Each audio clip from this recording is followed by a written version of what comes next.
ಶ್ರೀಯುತ ರವೀಂದ್ರ ಭಟ್ ಸೂರಿಯವರು ಸಂಪೂರ್ಣವಾಗಿ ನಿರ್ವಹಿಸಿಕೊಡಬೇಕು. ವಾಗ್ಮಿಗಳು ಸಮಯ ಪಾಲನೆಗೆ ಒತ್ತು ಕೊಡ್ತಾರೆ ಹೇಳುವಂಥ ವಿಶ್ವಾಸ ಭರವಸೆ ನಮಗಿದೆ. ನಿಗದಿತ ಅವಧಿಯಲ್ಲಿ ಇಲ್ಲಿಯ ನಿಬಂಧನೆಗಳನ್ನು ಸೂಚ್ಯವಾಗಿ ಸಭಿಕರಿಗೆ ತಿಳಿಸುವಂಥ ವ್ಯವಸ್ಥೆಯನ್ನು ಕೂಡ ಈ ಸಂದರ್ಭದಲ್ಲಿ ನಿರ್ವಾಹಕರು ಮಾಡಿಕೊಡಬೇಕು ಅಂತ ಕೇಳ್ತಾ ಓವರ್ ಟು ರವೀಂದ್ರ ಭಟ್ ಸೂರಿ.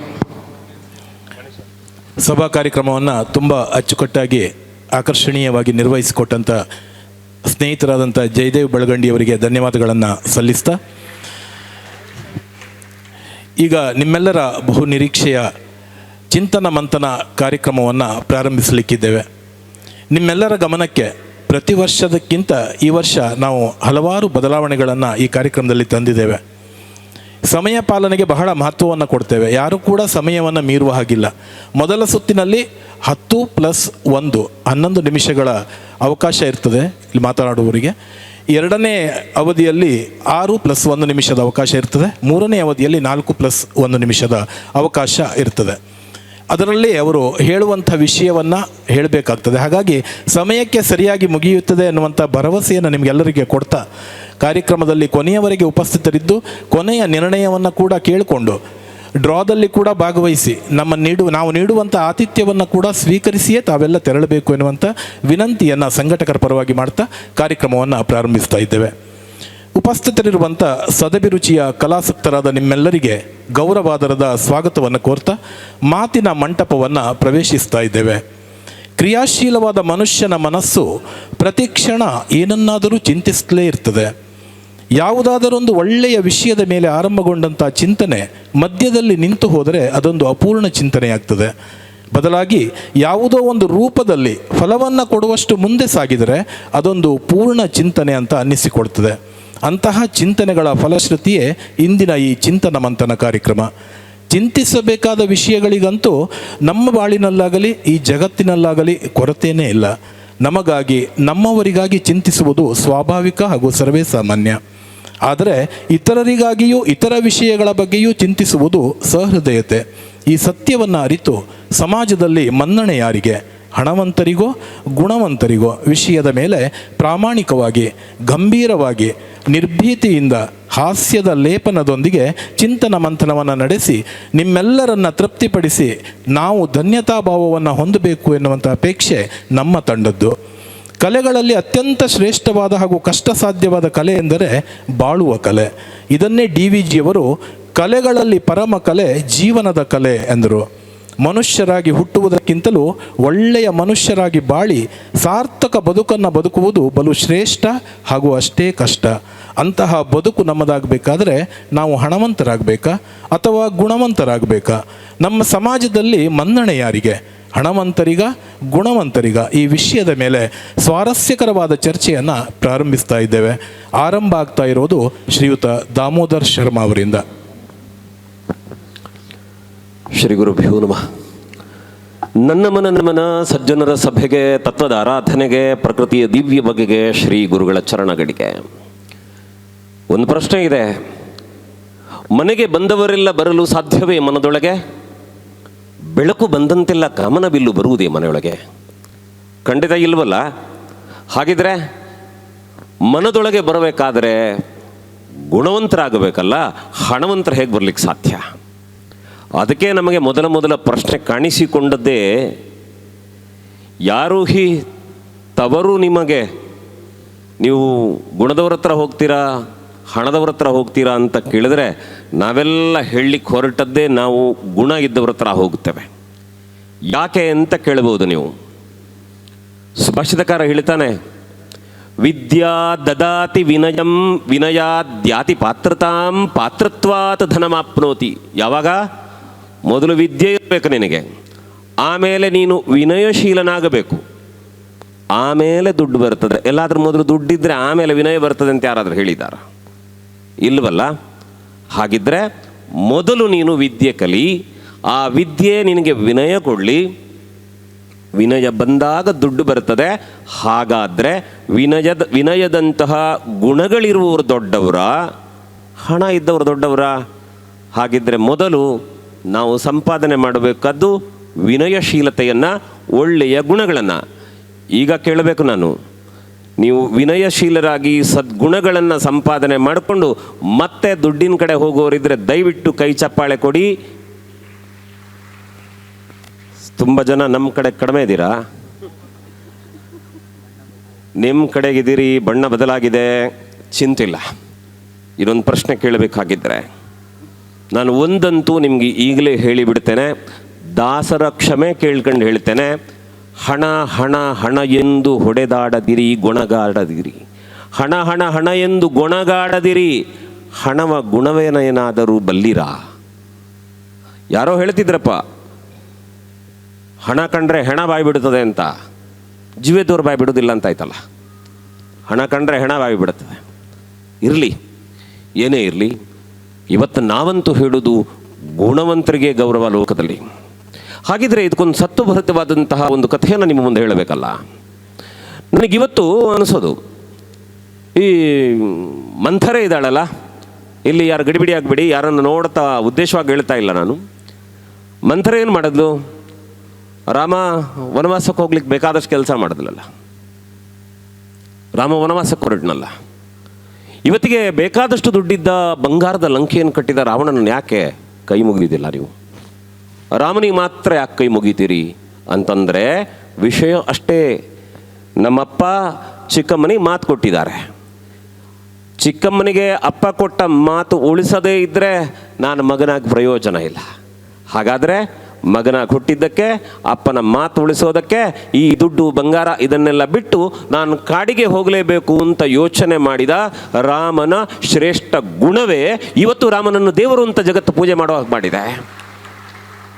ಅಲ್ಲದೇ ಇದ್ದರೆ ಅವನು ಹಣವಂತ ಹಾಕ್ಕೊಂಡು ಇಲ್ಲೆಲ್ಲೇ ಇರ್ತೇನೆ ಅಂತಿದ್ರೆ ಮೆಲ್ಲ ಹೇಳ್ತಿದ್ದ, ಅಪ್ಪ ಇದೆಲ್ಲ ಸಾಧ್ಯ ಇಲ್ಲ, ನೀವೇನೋ ಚಿಕ್ಕಮ್ಮನಿಗೆ ಮಾತು ಕೊಟ್ಟರೆ ನೀವು ವಿಲಾವರಿ ಮಾಡ್ಕೊಳ್ಳಿ ನಮ್ಗೆ ಅನ್ಬೋದಾಗಿತ್ತಲ್ಲ. ಮಾಡಲಿಲ್ಲ.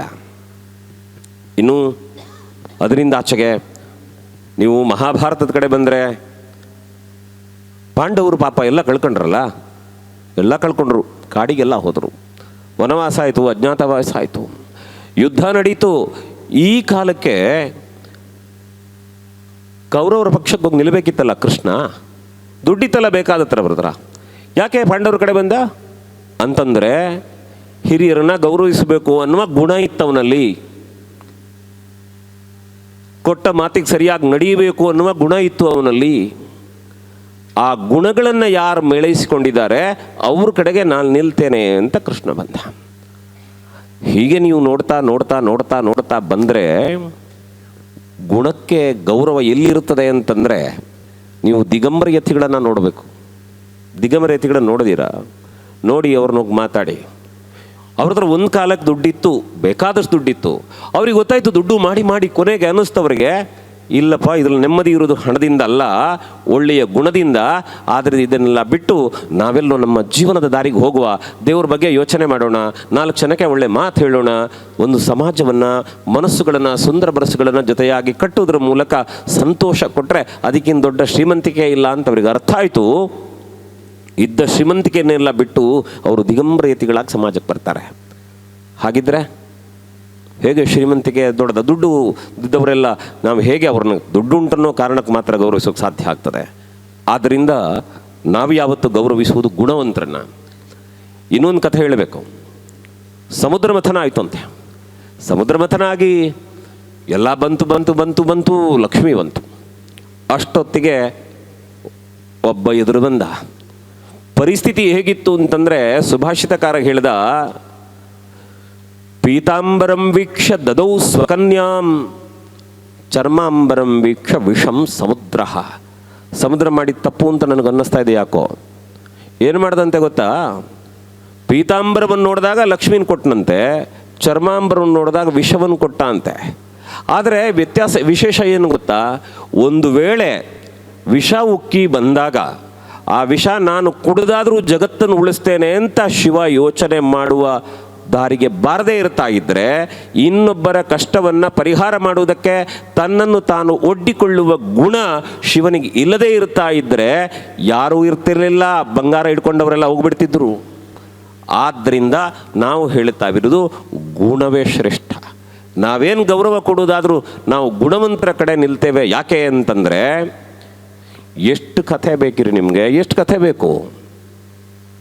ಯಾಕೆ ಈ ಅಪ್ಪ ಅಮ್ಮನನ್ನೆಲ್ಲ ನನ್ನ ಹತ್ರ ಸಾಕ್ಲಿಕ್ಕೆ ಕಷ್ಟ ಆಗ್ತದೆ, ನನ್ನ ಹತ್ರ ಏನಿಲ್ಲ ಅಂಥೇಳಿ ಪಾಪ ಶ್ರವಣ್ ಕುಮಾರ ಹೆಗಲ ಮೇಲೆ ಎತ್ಕೊಂಡೋದ್ನಲ್ಲ. ಒಂದು ವೇಳೆ ನನ್ನ ಹತ್ರ ಶ್ರೀಮಂತಿಕೆ ಇದೆ ಅಂತ ಇವತ್ತಿನಾಗೆ ವೃದ್ಧಾಶ್ರಮಕ್ಕೆ ಹಾಕ್ಬಿಡ್ತಿದ್ರೆ ಅವಾಗ ಯಾರು ಶ್ರವಣ್ ಕುಮಾರನ ಕತೆ ಆದರ್ಶ ಅಂತಿದ್ರು? ಇಲ್ವಲ್ಲ. ಹಾಗಿದ್ರೆ ಗುಣವಂತರು ಶ್ರೇಷ್ಠ ಅಂತ ಒಪ್ಕೊಳ್ಳೇಬೇಕು ನಾವು. ಹಾಗೆ ಮತ್ತೆ ಮತ್ತೆ ಮತ್ತೆ ಮತ್ತೆ ಮತ್ತೆ ಮತ್ತೆ ಯೋಚನೆ ಮಾಡ್ತಾ ಮಾಡ್ತಾ ಹೋದಾಗ ಗುಣವಂತರನ್ನ ಗೌರವಿಸಬೇಕು ಅಂತ ಯಾಕೆ? ಇನ್ನೂ ಒಂದು ಒಳ್ಳೆಯ ಮಾರ್ಮಿಕ ಸಂಗತಿ ನಿಮ್ಮ ಮುಂದೆ ಹೇಳಬೇಕು. ಒಬ್ಬ ಒಳ್ಳೆ ಕೆಲಸ ಮಾಡ್ತಾ ಇದ್ದ. ನಾನು ಆಗಲೇ ಹೇಳಿದಾಗೆ ವಿದ್ಯಾ ದದಾತಿ ವಿನಯಂ ವಿನಯಾದ್ಯಾತಿ ಪಾತ್ರತಾಂ ಪಾತ್ರತ್ವಾತ್ ಧನಮಾಪ್ನೋತಿ. ನೆನಪಿರಲಿ, ಧನಾಧರ್ಮ ತತಸ್ಸು ಕಮ್ಮದ ಮತ್ತೆ. ಅದರ ಜೊತೆಗೆ ಹಾಗೆ ಆಗಿತ್ತು. ಒಬ್ಬ ವಿನಯ ಸಂಪನ್ನ, ಬಹಳ ಒಳ್ಳೆ ಸೇವಾ ಕಾರ್ಯ ಮಾಡ್ತಾನೆ. ಸೇವಾ ಕಾರ್ಯ ಮಾಡಿದ್ದು ನೋಡಿ ಜನ ಅವನಿಗೆ ತುಂಬ ದುಡ್ಡು ಕೊಟ್ಟರು, ಬೇಕಾದಷ್ಟು ದುಡ್ಡಾಯಿತು. ನೀವು ಮನೆ ಕಟ್ಟಬಹುದಾಗಿತ್ತು, ಇನ್ನೇನೋ ಮಾಡ್ಕೊಳ್ಬೋದಾಗಿತ್ತು. ಅವ ಮಾಡಲಿಲ್ಲ. ಅವನು ದುಡ್ಡನ್ನು ಹಾಗೆ ಜೋಪಾನವಾಗಿಡ್ತಾನೆ. ಮತ್ತೆ ಒಂದಷ್ಟು ಜನ ಕಷ್ಟದವರಿದ್ದಾರೆ ಅಂತ ಹಂಚುತ್ತಾ ಬಂದ. ಯಾರೋ ಕೇಳಿದ್ರಂತೆ, ಪುಣ್ಯಾತ್ಮ ನಿನಗೆ ಅಷ್ಟು ದುಡ್ಡು ಬಂದಿದೆ, ಸುಮ್ಮನೆ ಯಾಕೋ ಯಾರಿಗೆಲ್ಲ ಹಂತೀಯ, ನಿನಗೇನೋ ಮಾಡ್ಕೊಳ್ಬೋದಾಗಿತ್ತಲ್ಲ ಅಂತ. ಅವನು ಹೇಳಿದ, ಇಲ್ಲ ಸ್ವಾಮಿ, ನನಗೆಲ್ಲ ಯಾರೋ ತುಂಬ ಗೌರವದಿಂದ ಕೊಟ್ಟಿದ್ದಾರೆ, ನನ್ನ ಹತ್ರ ವಿನಯ ಇದೆ, ಪರೋಪಕಾರದ ಗುಣ ಇದೆ ಅನ್ನೋದನ್ನು ಗುರುತಿಸಿ ವೇದಿಕೆಯಲ್ಲಿ ಕೂರಿಸಿ ಸನ್ಮಾನ ಮಾಡಿ ನಂಗೆ ದುಡ್ಡು ಕೊಟ್ರಪ್ಪ. ಆ ದುಡ್ಡು ನಾನೇನು ಮಾಡಬೇಕು?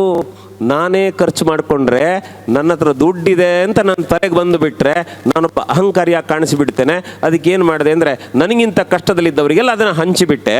ಇವತ್ತು ತಗೊಂಡವ್ರು ಹೇಳ್ತಿದ್ದಾರೆ ನನಗೆ ದುಡ್ಡು ಕೊಟ್ಟಿದ್ದಾನವನು ಅವನಿಗೆ ಒಳ್ಳೇದಾಗಲಿ ಅಂತ.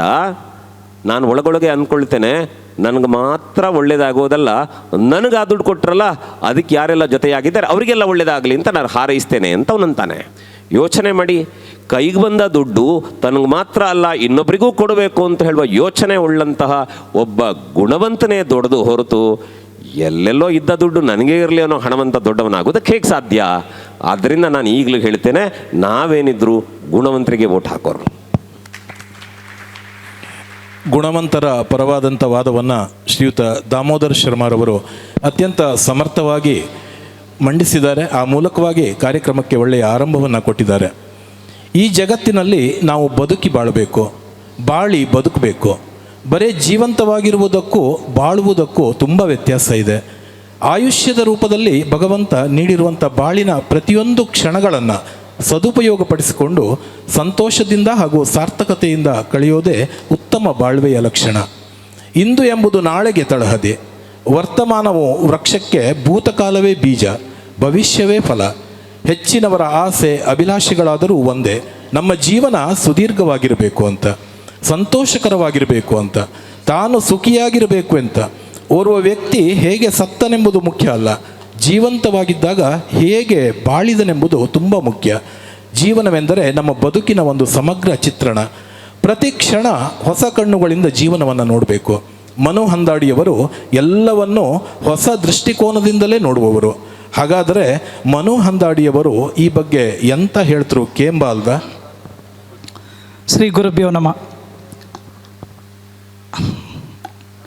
ಈ ಟಾಪಿಕ್ ಸಾಧಾರಣ ಜೂನ್ ಜುಲೈಲಿ ಇಟ್ಟರು ಒಳ್ಳೇದಿತ್ತು. ಯಾಕಂದರೆ ಇದು ಮಾರ್ಚ್ ಎಂಡ್, ಆದ್ದರಿಂದ ಹಣವಂತರಿಗೆ ಈಗ ಬೆಲೆ ಹೆಚ್ಚು. ಯಾಕಂದರೆ ಈಗ ಎಲ್ಲ ಬ್ಯಾಂಕಿನವ್ರು ಹುಡುಕಿ ಬರೋದು, ಯಾರು ಎಲ್ಲಿ ಬ್ಯಾಂಕಿನವ್ರು ಎಲ್ಲಿ ಸಾಲ ಮಾಡಿದ್ರು ಅಂತೇಳಿ ಹಣವಂತರನ್ನೇ ಹುಡುಕಿ ಬರೋದು. ಈಗ ಬಿಟ್ಟರೆ ಮತ್ತೇನಲ್ಲ.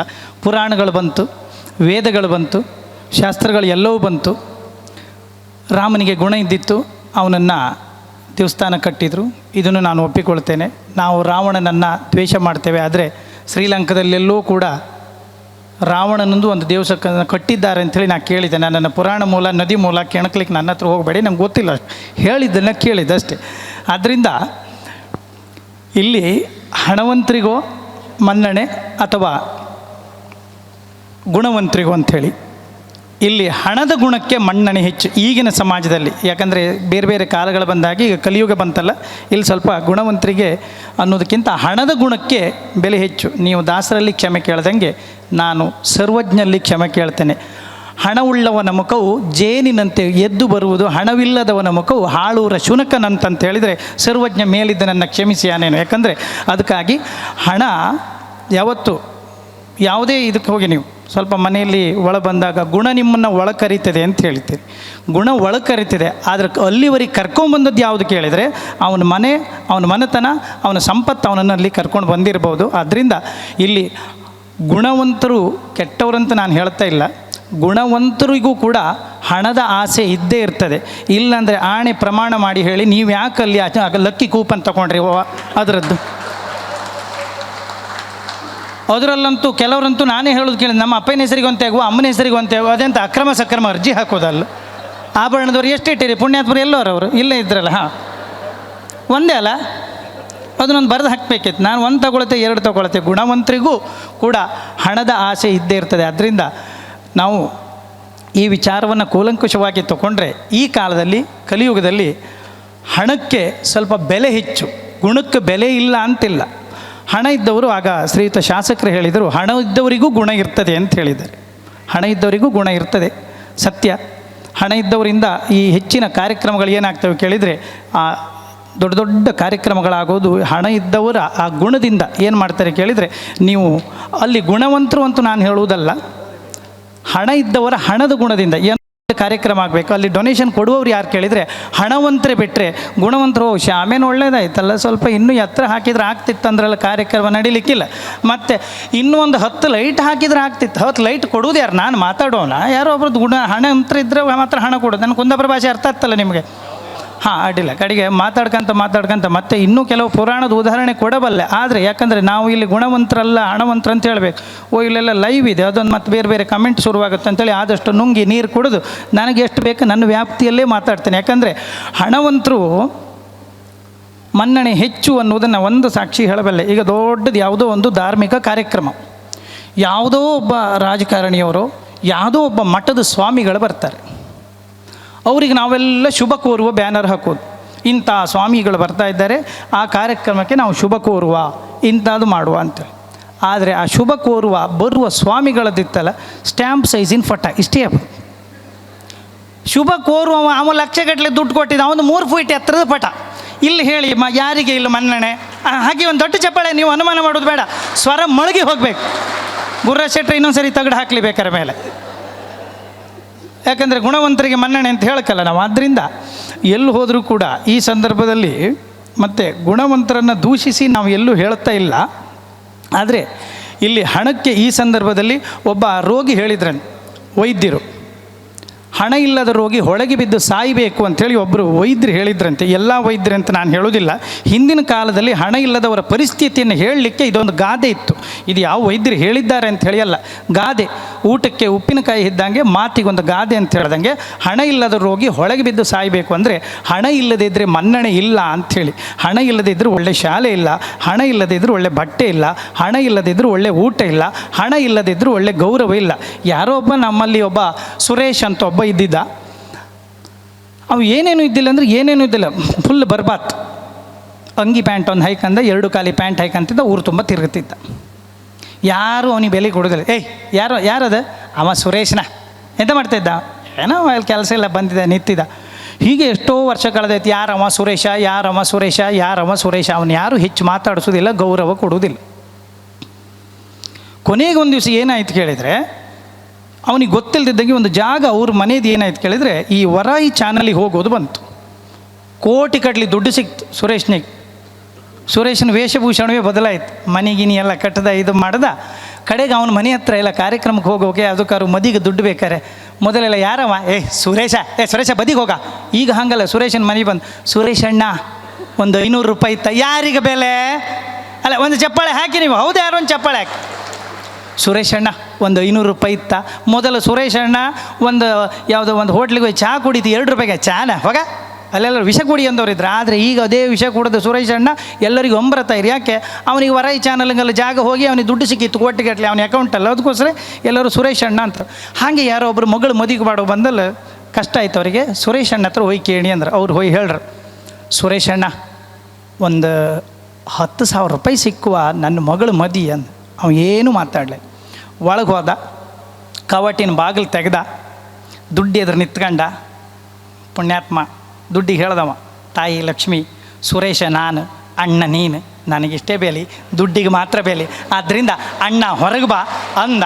ಅಣ್ಣನ ತಗೊಂಡೋಗಿ ಕೈ ಮೇಲೆ ಇಟ್ಟ. ಅಲ್ಲಿ ಗೊತ್ತಾಯಿತು ಅವ್ರಿಗೆ ಹಣ ಇದ್ದರೆ ಮಾತ್ರ ಮನ್ನಣೆ, ಬಿಟ್ಟರೆ ಯಾಕಂದರೆ ದುಡ್ಡು ತಗೊಂಡು ಹೋಗ್ಲಿ ಬಂದವನಿಗೆ ಗುಣ ಇದ್ದಿತ್ತು ಅವನಿಗೆ. ಆದ್ದರಿಂದ ಗುಣ ನಮ್ಮನ್ನು ಏನು ಮಾಡುತ್ತೆ ಕೇಳಿದ್ರೆ, ಹತ್ತಾರು ಜನನ ಸಂಪರ್ಕವನ್ನು ಮಾಡ್ಬೋದು. ಆದರೆ ಇವತ್ತಿನ ಕಾಲದಲ್ಲಿ ಹೊಟ್ಟೆ ತುಂಬಕಾರೆ ಹಣ ಬೇಕೇ ಬೇಕು. ಯಾಕಂದರೆ ತ್ರೇತಾಯುಗ ಕೃತಯುಗದಲ್ಲೆಲ್ಲ ಈ ಕೊಡುಕೊಳ್ಳುವಿಕೆ ವಿನಿಮಯ ಬಾರ್ಟರ್ ಸಿಸ್ಟಮ್ ಅಂತೇಳಿ ಇದ್ದಿತ್ತು.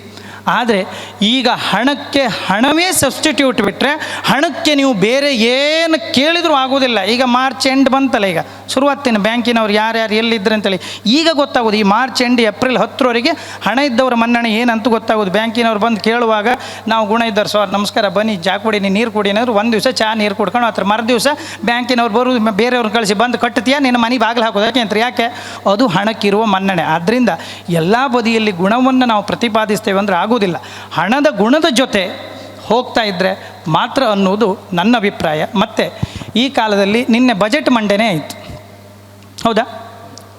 ಅದು ಯಾವ ವಿಚಾರಕ್ಕಾಗಿ ಆದದ್ದು? ನಾನು ನಿಮ್ಮನ್ನು ಕೇಳೋದಿಲ್ಲ, ಕಡೆ ನೀವು ನನ್ನನ್ನೇನು ಮತ್ತೆ ಕೇಳ್ತೀರಿ, ನಾನು ನಿಮ್ಮನ್ನು ಕೇಳೋದಿಲ್ಲ, ಆಡಿಯನ್ಸನ್ನು ಕೇಳು. ಯಾಕಂದರೆ 9 ನಿಮಿಷದಲ್ಲಿ ಎಷ್ಟು ಮಾತಾಡ್ಬೋದು ಏನೋ ಗೊತ್ತಿಲ್ಲ. ಬಜೆಟ್ ಮಂಡನೆ ಆಯಿತು. ಅದಾದದ್ದು ಕೂಡ ಯಾವುದಕ್ಕೆ ಅಂದರೆ ಈ ಹಣದ ವಿಚಾರಕ್ಕಾಗಿ. ಯಾಕಂದರೆ ಹಣವಂತರಿಗೆ ಸ್ವಲ್ಪ ಗುಣ ಇರುವುದರಿಂದ ಅಥವಾ ಹಣವಂತರಿಗೆ ಸ್ವಲ್ಪ ಬೆಲೆ ಇರುವುದರಿಂದ ಈ ಜಗತ್ತು ನಡೆಯುವುದು ಯಾವುದ್ರ ಮೇಲೆ ಕೇಳಿದರೆ, ಆ ಒಂದು ಜಗತ್ತು ನಡೆಯುವುದು ಯಾವುದ್ರ ಮೇಲೆ ಕೆಲವರು ಹೇಳ್ತಾರೆ ಅದ್ರ ಮೇಲೆ ಇದ್ರ ಮೇಲೆ ಅಂತ ಹೇಳ್ತಾರೆ. ಜಗತ್ತು ನಡೆಯುವುದು ಮತ್ಯಾವುದರಲ್ಲೂ ಅಲ್ಲ. ಒಂದು ಇಂಡಿಯನ್ ಇಕಾನಮಿ ತಿಳ್ಕೊಳ್ಳಿ, ಜಗತ್ತು ನಡೆಯುವುದು ಮನುಷ್ಯನ ಆಸೆ ಮೇಲೆ. ಆಸೆಯನ್ನು ಪೂರೈಸ್ಕೊಳ್ಳಿಕ್ಕೆ ನಾವು ಏನು ಮಾಡುತ್ತೆ ಅಂದರೆ ಬೇರೆ ಬೇರೆ ಮಾರ್ಗ ಹುಡುಕ್ತೇವೆ. ಆ ಮಾರ್ಗವನ್ನು ಪೂರೈಸಲಿಕ್ಕೋಸ್ಕರ ನಾವು ಏನು ಮಾಡ್ತೇವೆ ಕೇಳಿದರೆ ಸಂಪಾದನೆಗೆ ಇಳಿತು. ಸಂಪಾದನೆಯ ಮೂಲ ಅಥವಾ ಸಂಪಾದನೆ ಕೊನೆ ಎಲ್ಲಿ ಹೋಗಿ ಸಿಗುವುದು ಕೇಳಿದರೆ ದುಡ್ಡು ಬಿಟ್ಟರೆ ಮತ್ತೇನೂ ಅಲ್ಲ. ಮೊದಲೆಲ್ಲ ಅವನಿಗೆ ಮದುವೆ ಮಾಡೋದಿದ್ರೆ ಹೆಣ್ಣು ಕೊಡೋದಿದ್ರೆ ಏನು ಮಾಡ್ತಿದ್ದಾರೆ ಅಂದರೆ ಗುಣ ನೋಡಿ ಹೆಣ್ಣು ಕೊಡು ಅಂಥೇಳಿ. ಈಗ ಗುಣ ನೋಡಿ ಹೆಣ್ಣು ಕೊಡೋದಲ್ಲ, ಅವ ಎಂಥವನೇ ಅಲಿಬೇಕಾದ್ರೆ ಈಗ ಹಣ ನೋಡಿ ಹೆಣ್ಣು ಕೊಡು ಅಂಥೇಳಿ. ಮತ್ತು ಈಗೀಗ ಶುರುವಾಗಿದೆ ಅವನ ಯೂಟ್ಯೂಬ್ ಹಿಸ್ಟ್ರಿ ಸರ್ಚ್ ಮಾಡೋದು ನೋಡಿ ಹೆಣ್ಣು ಕೊಡು ಅಂಥೇಳಿ. ಯಾಕಂದ್ರೆ ಅವ ಕಳ್ಳನ ಕೊರಜಿ ಅಂತೇಳಿ ಗೊತ್ತಾಗ್ತದೆ ಯಾವುದ್ರಂಗೆ ಕೇಳಿದ್ರೆ ಅವನು ಯೂಟ್ಯೂಬಲ್ಲಿ ಏನೇನು ಹುಡುಕಿದ ಕಂಡ್ರೆ ಅವನ ಗುಣ ಗೊತ್ತಾಗ್ತದೆ. ಹಾಗೆ ಅದನ್ನೊಂದು ಬಿಟ್ಟುಬಿಡಿ. ಆದರೆ ಈಗ ನಾವು ಏನು ಕೇಳಿದ್ರೆ ಆ ಹಣ ನೋಡಿ ಅವನಿಗೆ ಹೆಣ್ಣು ಕೊಡು ಅಂಥೇಳಿ. ಯಾಕಂದರೆ ಹಣ ಇಲ್ಲದಿದ್ದರೆ ಈ ಕಾಲದಲ್ಲಿ ಸ್ವಲ್ಪ ಎಲ್ಲವನ್ನು ನೀಗಿಸ್ಕೊಳ್ಳೋದು ಬಹಳ ಕಷ್ಟ ಆಗೋದು. ಯಾಕಂದರೆ ಪ್ರತಿಯೊಂದು ವಿಚಾರ ನೀವು ಎಲ್ಲೇ ಮಾತಾಡ್ಲಿಕ್ಕೆ ಹೋಗಿ ಹಣ ಎಷ್ಟಿದೆ ಹಣ. ಆ ಹುಡುಗ ಉದ್ಯೋಗ ಏನು ಮಾಡ್ತಾನೆ ಅದನ್ನೇ ಕೇಳೋದು ಬಿಟ್ಟರೆ ಬೇರೆ ಏನನ್ನು ಯಾರೂ ಕೇಳುವವರಿಲ್ಲ. ಅದಕ್ಕಾಗಿ ಹಣ ಎಂದರೆ ಏನು ಕೇಳಿದರೆ, ಹಣ ಎಂದರೆ ಕೆಲವರಿಗೆ ಶಿಕ್ಷೆಯ ಹಾಗೆ, ಕೆಲವರಿಗೆ ಅದು ತಪಸ್ಸಿನ ಹಾಗೆ. ಇವರ ಹೊರೆ ತುಳಿದವರಿಗೆ ಹಣ ಎನ್ನುವುದು ಸಂಪತ್ತು ಕೊಪ್ಪರಿಗೆ ಇದ್ದ ಹಾಗೆ. ಅದಕ್ಕಾಗಿ ಈ ಸಮಾಜದಲ್ಲಿ ಗುಣ ಇದ್ದರೂ ಕೂಡ ಗುಣದ ಜೊತೆ ಹಣ ಇದ್ದರೆ ಒಟ್ಟಾಗಿ ಹೋದರೆ ಇದು ಹಣ ಗುಣ ಎನ್ನುವುದು ಜೋಡೆತ್ತು. ಅಂದರೆ ಹಣದ ಗುಣ ಹೇಳೋದು, ಗುಣವಂತರ ಬಗ್ಗೆ ಅಲ್ಲ ನಾನು ಹೇಳೋದು, ಹಣದ ಗುಣ. ನಾನಿಲ್ಲಿ ಗುಣ ಅಂತ ಹೇಳ್ತಿದ್ರೆ ಗುಣ ಇಲ್ಲ ಅಂತ ವಾಪಸ್ ನಿಮ್ಮ ಗುಣ ಇಲ್ಲ ಅಂತೇಳಿ ನನ್ನನ್ನು ಯಾರೂ ಕೇಳಬೇಡಿ. ಆದರೆ ಹಣದ ಗುಣ ನಾನಿಲ್ಲಿ ಹೇಳುವಂಥದ್ದು. ಆದ್ದರಿಂದ ಹಣದ ಗುಣವೇ ಅಥವಾ ಹಣವಂತರಿಗೆ ಇಲ್ಲಿ ಮನ್ನಣೆ ಅಂತ ಹೇಳ್ತಾ ಮತ್ತು ಮಾತಾಡಲಿಕ್ಕೆ ಅವಕಾಶ ಇದೆ. ಆಮೇಲೆ ಮತ್ತೊಂದು ಸುತ್ತಿಗೆ ಬರೋಣ ಅಂತ ಹೇಳ್ತಾ ಇದು ಆದಮೇಲೆ ಮತ್ತೆ 1 ನಿಮಿಷ, ಹಾಂ, ಕೆಂಪು ದೀಪ ಉರಿದ ಮೇಲೆ 1 ನಿಮಿಷ ಸರಿ. ಅದು ಲೆಕ್ಕಾಚಾರ ಬೇಕು. ಯಾಕಂದ್ರೆ ನಾವು 11 ಗಂಟೆ ಮಾತಾಡ್ತಾ ಇದ್ದವರಿಗೆ ಮತ್ತು ಇವರಲ್ಲಿ ನನ್ನ ಮೈಕ್ ಕಸಿಬಾರ್ದು. ಆದ್ದರಿಂದ ಈಗ ಈ ಕಾಲದಲ್ಲಿ ನೀವು ಸಣ್ಣ ಐಟಮ್ ಅಂಗಡಿಗೆ ಹೋದರೆ ಒಂದು ಸಣ್ಣ ಪಿನ್ನಿಂದ ಹಿಡಿದು ಯಾವುದನ್ನೇ ತೊಗೊಳ್ಳಿಕ್ಕೆ ಹೋದರೂ ನಾವು ಹಣ ಇಲ್ಲದೆ ಯಾವ ವಿಚಾರಗಳಾಗೋದಿಲ್ಲ, ಯಾವ ವ್ಯವಹಾರಕ್ಕೂ ಕೂಡ. ಮತ್ತು ನೀವು ಬೇರೆ ಏನಾದರೂ ಒಬ್ಬ ನಮಸ್ಕಾರ ಅಂದರೆ ನಮಸ್ಕಾರಕ್ಕೆ ಪ್ರತಿ ನಮಸ್ಕಾರ ಮಾತಿನಲ್ಲಿ ಹೇಳ್ಬೋದು. ಒಬ್ಬ ಪೆನ್ನು ಕೊಟ್ಟರೆ ನಾವು ವಾಪಸ್ ಒಂದು ಪೆನ್ನು ಕೊಡ್ಬೋದು. ಆದರೆ ಹಣ ಕೊಟ್ಟವನಿಗೆ ಹಣವೇ ಕೊಡಬೇಕು ಬಿಟ್ಟರೆ ಹಣ ಕೊಟ್ಟವನಿಗೆ 1 ಗಿಟ್ಗೆ ನೀರು 1 ಗಿಟ್ಗೆ ಉರುಳು ಕೊಟ್ಟರೆ ಆಗೋದೇ ಇಲ್ಲ. ಆದ್ದರಿಂದ ಹಣಕ್ಕೆ ಹಣವೇ ಸಬ್ಸ್ಟಿಟ್ಯೂಟ್ ಅಂತ ನೀವೆಲ್ಲರೂ ಈ ಕಾಲದಲ್ಲಿ ಒಪ್ಪುವುದಾದರೆ ನಾನು ಇದನ್ನು ಮತ್ತೆ ಅವ್ರಿಗೆ ಹ್ಯಾಂಡ್ ಓವರ್ ಮಾಡಬಲ್ಲೆ ಅಂತ ಹೇಳ್ತಾ ಇದ್ದೇನೆ. ಹಣ ಈ ಕಾಲದಲ್ಲಿ ಎಲ್ಲದಕ್ಕೂ ಮುಖ್ಯ. ನಮಸ್ಕಾರ. ಹಣದ ಸಂಗ್ರಹ, ಹಣವೇ ಮಹತ್ವ ಎನ್ನುವಂಥದ್ದನ್ನು ಅತ್ಯಂತ ಸಮರ್ಥವಾಗಿ ಮನು ಹಂದಾಡಿಯವರು ಮಂಡಿಸಿದ್ದಾರೆ. ಆದರೆ ಕೊನೆಯಲ್ಲಿ ನಾವು ಹೋಗುವಾಗ ಏನನ್ನೂ ತೆಗೆದುಕೊಂಡು ಹೋಗೋದಿಲ್ಲ ಎನ್ನುವಂಥ ಮಾತನ್ನು ನಾವು ಸರ್ವೇ ಸಾಮಾನ್ಯವಾಗಿ ಕೇಳ್ತೇವೆ. ಕೊನೆಯಲ್ಲಿ ಏನನ್ನೂ ಕೊಂಡೊಯ್ಯಲಿಕ್ಕೆ ಸಾಧ್ಯವಿಲ್ಲ ಅಂತಾದರೆ ಯಾಕೆ ಇಷ್ಟು ಪರದಾಟ, ಒದ್ದಾಟ, ಸಂಗ್ರಹಿಸುವ ಹೋರಾಟ, ಇದೆಲ್ಲ ಯಾಕೆ ಅಂತ. ಬದುಕಿಗೆ ಎಷ್ಟು ಬೇಕೋ ಅಷ್ಟನ್ನು ಮಾತ್ರ, ಬದುಕಿಗೆ ಏನು ಬೇಕೋ ಅದನ್ನು ಮಾತ್ರ ಸಂಪಾದಿಸುವಂಥ ಬುದ್ಧಿ ನಮ್ಮೆಲ್ಲರಿಗೆ ಯಾಕಿಲ್ಲ? ಇಹಪರಗಳಲ್ಲಿ ನಮ್ಮೊಡನಿರುವಂಥ ಸಂಪತ್ತನ್ನು ಮಾತ್ರ ನಾವು ಸಂಗ್ರಹಿಸಬೇಕು. ಏನನ್ನು ನಮ್ಮ ಕೊನೆಯ ಪಯಣದಲ್ಲಿ ತೆಗೆದುಕೊಂಡು ಹೋಗಲಿಕ್ಕೆ ಸಾಧ್ಯವೋ ಅದನ್ನೇ ಸಂಪಾದನೆ ಮಾಡಬೇಕು ಅಂತ ಪ್ರಾಜ್ಞರು ಹೇಳ್ತಾರೆ. ನಾವು ಜೀವನದಲ್ಲಿ ದೀನ ದುರ್ಬಲರಿಗೆ ಮಾಡಿದ ಸಹಾಯ, ಒಳಿತಾದ ಕಾರ್ಯಗಳಿಗೆ ಮಾಡಿದಂಥ ದಾನ, ಕೈಗೊಂಡ ಸೇವಾ ಕಾರ್ಯ, ಮಾಡಿದ ತ್ಯಾಗ ಇವು ಮುಂದೆ ತೆಗೆದುಕೊಂಡು ಹೋಗಲು ಸಾಧ್ಯವಿರುವಂಥ ಸಂಪಾದನೆಗಳು ಎನ್ನೋ ಮಾತನ್ನು ನಾವೆಲ್ಲ ಕೇಳಿದ್ದೇವೆ. ಗಳಿಸುವುದಿದ್ದರೆ ಇಂಥದ್ದನ್ನು ಗಳಿಸಬೇಕು, ಇದು ಪ್ರಾಜ್ಞರ ನುಡಿ. ಹಾಗಾದರೆ ಈ ವಿಷಯದಲ್ಲಿ ಮಂಜುನಾಥ್ ಗಾಂವ್ಕರ್ ಬರ್ಗಿಯವರ ಅಭಿಪ್ರಾಯ ಏನು ಕೇಳೋಣ ಬನ್ನಿ. ಶ್ರೀ ವಾಗ್ದೇವಿಗೆ ಶಬ್ದದಿ ನಾವಾವಿಂದ್ರಿಯದ ವಿಷಯಮಂ ಶ್ರೋತ್ರದೊಳುದ್ಭಾವಿಪ ನಿರ್ಮಳ ಮೂರ್ತಿಗಳ ಒಂದೆಗೆ ಶಾಸ್ತ್ರ ಮುಖದೊಳವನ ತನಪ್ಪಂ. ಶಬ್ದ ಸ್ಪರ್ಶ ರೂಪ ರಸ ಗಂಧಗಳನ್ನು ಶ್ರವಣೇಂದ್ರಿಯದ ಮೂಲಕವಾಗಿ ಅನುಭವವೇದ್ಯಗೊಳಿಸುವ ಸಾಮರ್ಥ್ಯ ಇರುವುದು ವಾಗ್ದೇವಿ. ಆ ವಾಗ್ದೇವಿಯ ಆವಾಸ ಸ್ಥಾನ ಈ ವಿಧಾತ್ರಿ. ಹಾಗಾಗಿ ಈ ಮಾತಿನ ಮಂಟಪದಲ್ಲಿ ಮಾತಿಗೆ ತೊಡಗುವ ಮುನ್ನ ಇವತ್ತಿನ ದಿನದ ವಿಶೇಷತೆಯನ್ನು ಗಮನಿಸಲೇಬೇಕು. ಇವತ್ತು ವಸಂತ ಪಂಚಮಿ, ಸರಸ್ವತಿ ಹುಟ್ಟಿದ ದಿನ. ಹಾಗಾಗಿ ನಮ್ಮೊಳಗಿನ ಶಾರದೆಯನ್ನು ಹೊರಹಾಕುವುದಕ್ಕೆ ವೇದಿಕೆಯನ್ನು ಕಲ್ಪಿಸಿದಂತಹ ಗಣೇಶ್ ಜೋಶಿ ತಂಡಕ್ಕೆ ಪ್ರಪ್ರಥಮವಾಗಿ ಅಭಿನಂದಿಸ್ತೇನೆ. ಬಂಧುಗಳೇ, ಸಮಾಜದಲ್ಲಿ ಮನ್ನಣೆ ಹಣವಂತರಿಗೂ ಗುಣವಂತರಿಗೂ ಇದು ವಿಷಯ ಬಹಳ ಗಂಭೀರವಾದಂಥ ವಿಷಯ ಅಂತ ನಾನು ಅಂದುಕೊಳ್ಳೋದಿಲ್ಲ. ಯಾಕೆ ಕೇಳಿದರೆ, ಇದು ನಿರ್ಧರಿತವಾದಂಥ ವಿಷಯ ಆಗಿದ್ದರೂ ಕೂಡ ಒಂದಿಷ್ಟು ಮಾತಾಡಿಕೊಳ್ಳಿ ಅಂತ ವಿಷಯ ಕೊಟ್ಟಿದ್ದಾರೆ ಬಿಟ್ಟರೆ ಮತ್ತಿದಕ್ಕಿಂತಲೂ ಹೆಚ್ಚಿನ ವಿಶೇಷತೆ ಏನೂ ಇಲ್ಲ. ತೀರ್ಮಾನ ಅದು. ಮನುಹಂದಾಡಿಯವರು ಮಾತಾಡುವಾಗ ಮನುಹಂದಾಡಿಯವರ ಮಾತಿನ ಸ್ವರತರಂಗದಲ್ಲಿ ನಾನು ಗಮನಿಸಿದ್ದೇನೆ. ಯಾಕೆ ಕೇಳಿದರೆ, ಮನುಹಂದಾಡಿಯವರ ದಾಟಿಯ ಓಗ ಹೇಗಿರ್ತದೆ ಅನ್ನೋದನ್ನು ನಾವು ಯೂಟ್ಯೂಬ್ನಲ್ಲೆಲ್ಲ ಗಮನಿಸಿದ್ದೇವೆ. ಆದರೆ ಅವರು ಒಳಗಡೆ ಮಾತಾಡ್ತಾ ಉಂಟು, ಹಣ ದೊಡ್ಡದಲ್ಲ ಗುಣವೇ ದೊಡ್ಡದು ಅನ್ನುವ ಭಾವದಲ್ಲೇ ಅವರು ಮಾತಾಡ್ತಾ ಇದ್ದಾರೆ. ಯಾಕೆಂದರೆ ಸಮಾಜದಲ್ಲಿ ಮನ್ನಣೆ ಹಣವಂತರಿಗೂ ಗುಣವಂತರಿಗೂ ಪ್ರಶ್ನೆ. ಸಮಾಜ ಅನ್ನುವುದು ಕೇವಲ ಇವತ್ತಿನ ಕಾಲಘಟ್ಟದಲ್ಲಿ ನಿಂತು ನೋಡುವಂಥದ್ದಲ್ಲ. ಸಮಾಜ ಅನ್ನುವಂಥದ್ದು ಭೂತದಿಂದ ಹಿಡಿದು ವರ್ತಮಾನದಿಂದ ಹಿಡಿದು ಭವಿಷ್ಯತ್ತಿನವರೆಗೆ ಪರಿಶೀಲನೆ ಆಗಬೇಕಾದಂಥ ಅಂಶ. ಗ್ಲಿಂಪ್ಸಸ್ ಆಫ್ ವರ್ಲ್ಡ್ ಹಿಸ್ಟ್ರಿ ಅಂತ ಹೇಳಿ ಜವಾಹರ್ಲಾಲ್ ನೆಹರೂರವರು ಒಂದು ಪುಸ್ತಕವನ್ನು ಬರೀತಾರೆ. ಆ ಪುಸ್ತಕದಲ್ಲಿ ಇತಿಹಾಸ ಅಂತಂದರೆ ಏನು ಅನ್ನೋದಕ್ಕೆ ವ್ಯಾಖ್ಯಾನವನ್ನು ಮಾಡ್ತಾರೆ. ನಾನು ಮತ್ತೆ ಮತ್ತೆ ಅದನ್ನು ಉದ್ಗರಿಸ್ತಾ ಇರ್ತೇನೆ. ಮಾನವನು ಅನಾಗರಿಕ ಸ್ಥಿತಿಯಿಂದ ನಾಗರಿಕ ಸ್ಥಿತಿಯವರೆಗೆ ಹೊಂದಿದ ಪ್ರಗತಿಯ ಕಥನವೇ ಇತಿಹಾಸ ಅಂತ ಹೇಳಿ. ಇತಿಹಾಸ ಆಗಬೇಕಿದ್ರೆ ಮೊದಲು ಮನುಷ್ಯ ಏನಾಗಿದ್ದ, ಈಗ ಏನಾಗಿದ್ದಾನೆ ಎನ್ನುವುದರ ಒಂದು ಅವಲೋಕನ ನಡೆಯುತ್ತದೆ. ಅವಲೋಕನ ನಡೆಯುವಂಥ ಸಂದರ್ಭದಲ್ಲಿ ಮನುಷ್ಯನ ಹಾದಿಯ ಸಿಂಹಾವಲೋಕನ ಮಾಡಬೇಕಾದಂಥ ಅಗತ್ಯತೆ ಇದೆ. ಮನುಷ್ಯ ಮತ್ತು ಮಾನವ ಈ ಎರಡು ಶಬ್ದಗಳನ್ನು ನಾವು ಅನೇಕ ಸಂದರ್ಭದಲ್ಲಿ ಏಕಾರ್ಥದಲ್ಲಿ ಪ್ರಯೋಗಿಸ್ತೇವೆ. ಪ್ರಶಾಂತನಿಗೆ ಗೊತ್ತುಂಟು, ಭಾಷಾಧ್ಯಾಪಕರಿಗೆಲ್ಲ ಅರ್ಥವಾಗಿರುವ ವಿಷಯವೇ ಅದು. ಮನುಷ್ಯನೇ ಬೇರೆ, ಮಾನವನೇ ಬೇರೆ. ಕೇವಲ ದೇಹ ಸೂಚಕವಾದಂಥ ಪದ ಮನುಷ್ಯ, ವಿಜ್ಞಾನದ ಪರಿಭಾಷೆ ಅದು. ಆದರೆ ಮಾನವ ಶಬ್ದ ಹಾಗಲ್ಲ. ಮನ್ನೆಂಬ ಧಾತುವಿನಿಂದ ಮಾನವ ಎನ್ನುವ ಶಬ್ದ ಹುಟ್ಟಿದ್ದು. ಮನ್ನೆಂಬ ಧಾತುವಿಗೆ ಅರ್ಥ ವಿಚಾರಿಸು ಎನ್ನುವುದಾಗಿ. ಯಾವಾತನಲ್ಲಿ ಮಿಕ್ಕುಳಿದ ಪ್ರಾಣಿಗಳಲ್ಲಿ ಇಲ್ಲದೇ ಇರುವಂಥ ವೈಚಾರಿಕತೆ ಇದ್ದಿರ್ತದೋ ಆತನನ್ನು ಮಾನವ ಅಂತ ಕರಿತೇವೆ. ಪ್ರಾಣಿ ಸಂಗ್ರಹಾಲಯದಲ್ಲಿ ಎಲ್ಲ ಪ್ರಾಣಿಗಳನ್ನು ನೋಡ್ತೇವೆ ನಾವು, ಆದರೆ ಮನುಷ್ಯ ಪ್ರಾಣಿನ ನೋಡುವುದಿಲ್ಲ. ಯಾಕೆ ನೋಡುವುದಿಲ್ಲ ಕೇಳಿದರೆ, ಪ್ರಾಣಿ ಸಂಗ್ರಹಾಲಯ ಮಾಡಿದವ ಮನುಷ್ಯ. ಆದ್ದರಿಂದ ಮಾನವ ಅನ್ನೋದು ಭಾಳ ಎತ್ತರವಾದ ಪದ. ಕುವೆಂಪು ಹೇಳ್ತಾರೆ, ಮನುಜ ಮತ ವಿಶ್ವಪಥ ಸರ್ವೋದಯ ಸಮನ್ವಯ ಪೂರ್ಣದೃಷ್ಟಿ ಎನ್ನುವ ಪಂಚಸೂತ್ರವನ್ನು ಕೊಡ್ತಾರೆ. ಮೊದಲು ನೀನು ಮನುಷ್ಯನಾಗು, ಆಮೇಲೆ ಮಾನವನಾಗು, ಆಮೇಲೆ ನೀನು ವಿಶ್ವಮಾನವನಾಗು ಅಂತೇಳಿ ಕುವೆಂಪು ಹೇಳ್ತಾರೆ. ನಾನು ಮತ್ತು ಶರ್ಮಾರವರು ಸ್ವಲ್ಪ ಆಚೆ ಈಚೆ ಮಾಡಿ ಹೇಳಬಹುದು, ನೀವು ವಿಶ್ವಮಾನವರಾಗದೇ ಇದ್ದರೂ ತೊಂದರೆ ಇಲ್ಲ, ವಿಶ್ವದೊಳಗಿರುವ ಮಾನವರಾಗಿ ಆಗುವುದಕ್ಕಾದರೂ ಪ್ರಯತ್ನ ಮಾಡಿ ಅಂತೇಳಿ. ಹೀಗೆ ಹೇಳುವಲ್ಲಿ ನಾವು ಗಮನಿಸಬೇಕಾಗಿದ್ದು, ಹಣದ ಬಗ್ಗೆ ಮಾತನಾಡಿದರು ಮನು ಹಂದಾಡಿಯವರು. ಆಸೆ ಮನುಷ್ಯನಿಗೆ ಇರ್ತದೆ. ಆಸೆಯನ್ನು ಈಡೇರಿಸಿಕೊಳ್ಳುವುದಕ್ಕೆ ಹಣದ ಅಗತ್ಯತೆ ಇರ್ತದೆ. ಆದ್ದರಿಂದ ಹಣವೇ ಬೇಕೇ ಬೇಕು, ಚಪ್ಪಾಳೆ ಹಾಕಿ ಅಂತೇಳಿ ಹೇಳಿ ಹೊಡಿಸ್ಕೊಂಡ್ರು ಪಾಪ ಅವರು.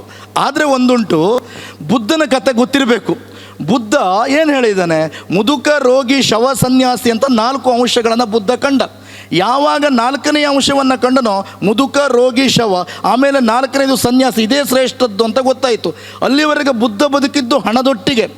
ಆದರೆ ಬುದ್ಧ ಕೊನೆಗೆ ಎಲ್ಲವನ್ನೂ ಬಿಟ್ಟು ಹೊರಟು ಕಂತಕ ಕುದುರೆಯನ್ನೇರಿ ಬುದ್ಧ ನದಿಯ ತೀರಕ್ಕೆ ಬಂದಾಗ ಚೆನ್ನ ಹೇಳ್ತಾನೆ, ಹಿಂದಕ್ಕೆ ಬಂದುಬಿಡು, ನಿನಗೇನುಂಟು, ಎಲ್ಲ ಭೋಗ ಬೊಕ್ಕಸ ಎಲ್ಲ ಉಂಟು, ಕುಳಿತುಕೊಳ್ಳೋದಕ್ಕೆ ಸಿಂಹವಿಷ್ಟ್ರ ಉಂಟು, ನಾಳೆ ನೀನೇನಾಗ್ತೀಯ, ಯುವರಾಜನಾಗ್ತೀಯ, ಎಲ್ಲವನ್ನೂ ನೀನು ಅನುಭವಿಸ್ಬೋದು, ಬಾ ಅಂತ ಕರೀತಾನೆ. ಆಗ ಸಿದ್ಧಾರ್ಥ ಹೇಳ್ತಾನೆ ಚೆನ್ನನಿಗೆ, ಚೆನ್ನ, ನಾನು ಅದರೊಟ್ಟಿಗೆ ಇದ್ದವನು, ಅದನ್ನೆಲ್ಲ ಮುಟ್ಟಿ ಹೇಸೋಗ್ಬಿಟ್ಟಿದೆ, ಅದರಲ್ಲಿ ಏನೂ ಇಲ್ಲ ಅಂತ ಗೊತ್ತಾಗ್ಬಿಟ್ಟಿದೆ, ಅದನ್ನು ನಾನು ಬಿಟ್ಟು ಬಂದಿದ್ದೇನೆ ಅಂತ ಹೇಳ್ತಾನೆ. ಬುದ್ಧ ಹೊರಡುವಾಗ ಬುದ್ಧನ ಪ್ರಶ್ನೆ ಇರುವುದೇನು ಕೇಳಿದರೆ, ಶಾಂತಿ ಎಲ್ಲುಂಟು ಅಂತ. ವ್ಯಾರಿ ಶಾಂತಿ ಡಿಸ್ಕೋ ಶಾಂತಿ ಹುಡುಕ್ಲಿಕ್ಕೆ ಹೋದದ್ದಲ್ಲ ಬುದ್ಧ. ಬುದ್ಧ ಹೋಗಿ ಉಳಿದಿದ್ದೆಲ್ಲಿಗೆ ಕೊನೆಗೆ ಬೋಧಗೈಯ ಬೋಧಿವೃಕ್ಷದ ಕೆಳಗೆ ಧ್ಯಾನಾಸಕ್ತನಾಗಿದ್ದಾಗ ಸಿದ್ಧಾರ್ಥನು ಬುದ್ಧನಾದನು. ಸುಜಾತ ಎನ್ನುವಳವನಿಗೆ ಪಾಯಸ ತಂದು ಕೊಟ್ಟಳು, ಸಿದ್ಧಾರ್ಥನು ಘಟಘಟನೆ ಕುಡಿದನು, ಬುದ್ಧನಾದನು ಅಂತ ಪಾಲಾಕ್ಷ ಬರೀತಾರೆ. ಸುಜಾತ ಅನ್ನೋಳು ಪಾಯಸ ತಂದು ಕೊಟ್ಟರೆ ಬುದ್ಧ ಆಗೋದಿದ್ರೆ ನಮ್ಮ ಪಕ್ಕದ ಮನೆ ಸುಜಾತನ ಹತ್ರ ನಾನು ಕೊಡಗಟ್ಲೆ ಪಾಯಸ ತಗೊಂಡು ಕುಡಿದ್ರೆ ಡೀಸೆಂಟ್ರಿ ಆಗ್ಬೋದೇ ಹೊರತು ಬುದ್ಧ ಆಗೋದಿಲ್ಲ. ಆದರೆ ಬುದ್ಧನಿಗೆ ಬೌದ್ಧಿಕವಾದಂಥ ಕ್ರಾಂತಿಯಾಗಿದ್ದೇನು, ನೀನರಸುತ್ತಿರುವ ಶಾಂತಿಯು ಇನ್ನೆಲ್ಲಿಯೂ ಇಲ್ಲ, ಅದು ನಿನ್ನ ಅಂತರಾತ್ಮದಲ್ಲಿಯೇ ಇದೆ. ಇದು ಬುದ್ಧನಿಗೆ ಅರ್ಥ ಆಯಿತು. ಆಗ ಬುದ್ಧ ಹೇಳಿದ ಹಂದಾಡಿಯವರ ಮಾತಿಗೆ ಉತ್ತರ ಸಿಗ್ತದೆ. ಆರ್ಯ ಸತ್ಯಗಳನ್ನು ಕೊಟ್ಟ. ಜೀವನವು ದುಃಖಮಯವಾಗಿದೆ, ದುಃಖಕ್ಕೆ ಮೂಲ ಆಶೆ, ಆಶೆಯ ನಾಶವೇ ಆನಂದಕ್ಕೆ ಕಾರಣ. ಅದಕ್ಕೋಸ್ಕರ ನಿರ್ವಾಣ ಮಾರ್ಗ ಅರ್ಥಾತ್ ಅಷ್ಟಾಂಗ ಮಾರ್ಗವನ್ನು ಅನುಸರಿಸಬೇಕು. ಸಮ್ಯಕ್ ಜ್ಞಾನ, ಸಮ್ಯಕ್ ಶ್ರದ್ಧೆ, ಸಮ್ಯಕ್ ಚಾರಿತ್ರ್ಯ, ಸತ್ಕ್ರಿಯೆ, ಸತ್ವಚನ, ಸತ್ಪ್ರಯತ್ನ, ಸಮ್ಯಕ್ ಜೀವನ, ಸಮ್ಯಕ್ ಜ್ಞಾನ, ಇದನ್ನು ಪಾಲಿಸಬೇಕು ಅಂತ. ಇದು ಯಾವುದು ಹಣದಿಂದ ಸಾಧ್ಯ ಇಲ್ಲ. ಆದ್ದರಿಂದಲೇ ನಮ್ಮಲ್ಲಿ ಹೇಳ್ತಾರೆ, ಏನು ಹೇಳ್ತಾರೆ, ವಿದೇಶೇಶು ಧನಂ ವಿದ್ಯಾ ವ್ಯಸನೇಶು ಧನಂ ಮತಿ, ಪರಲೋಕೆ ಧನಂ ಧರ್ಮ, ಶೀಲಂ ಸರ್ವತ್ರ ವೈಧನಂ. ಬೇರೆ ದೇಶಕ್ಕೆ ಹೋದರೆ ವಿದೇಶೇಶು ಧನಂ ವಿದ್ಯಾ, ಎಷ್ಟು ಓದ್ಕೊಂಡಿದ್ದಾನೆ, ಅವನ ಹಿನ್ನೆಲೆ ಹೇಗುಂಟು, ಯದೇವ ವಿದ್ಯಾಯ ಶ್ರದ್ಧಾಯ ಉಪನಿಷತ್ ಕರೋತಿ ತದೇವ ವೀರವತ್ತರಂ ಭವತಿ ಎನ್ನುವ ಧ್ವನಿ ಇರುವುದು ಅಲ್ಲಿ. ವಿದೇಶೇಶು ಧನಂ ವಿದ್ಯಾ ವ್ಯಸನೇಶು ಧನಂ ಮತಿ. ನಾವೇನಾದರೂ ಚಟ ಮಾಡ್ತೇವಪ್ಪ, ಹೇಳ್ತೇವೆ, ದೊಡ್ಡ ಕುಡ್ಕ ಹೇಳ್ತಾನೆ, ನಾನು ಹಾಳು ಕುಡ್ಕ ಅಲ್ಲ, ಒಳ್ಳೆ ಕುಡ್ಕ, ಜೆಂಟ್ಲ್ಮೆನ್ ಕುಡ್ಕ, ನನ್ನ ಬುದ್ಧಿ ನನ್ನ ಸ್ಥಿಮಿತ್ತಲ್ಲುಂಟು ಅಂತ. ನಾವು ಧನಂ ಮತಿ, ಮತಿ ಕೆಲಸ ಮಾಡ್ತದೆ.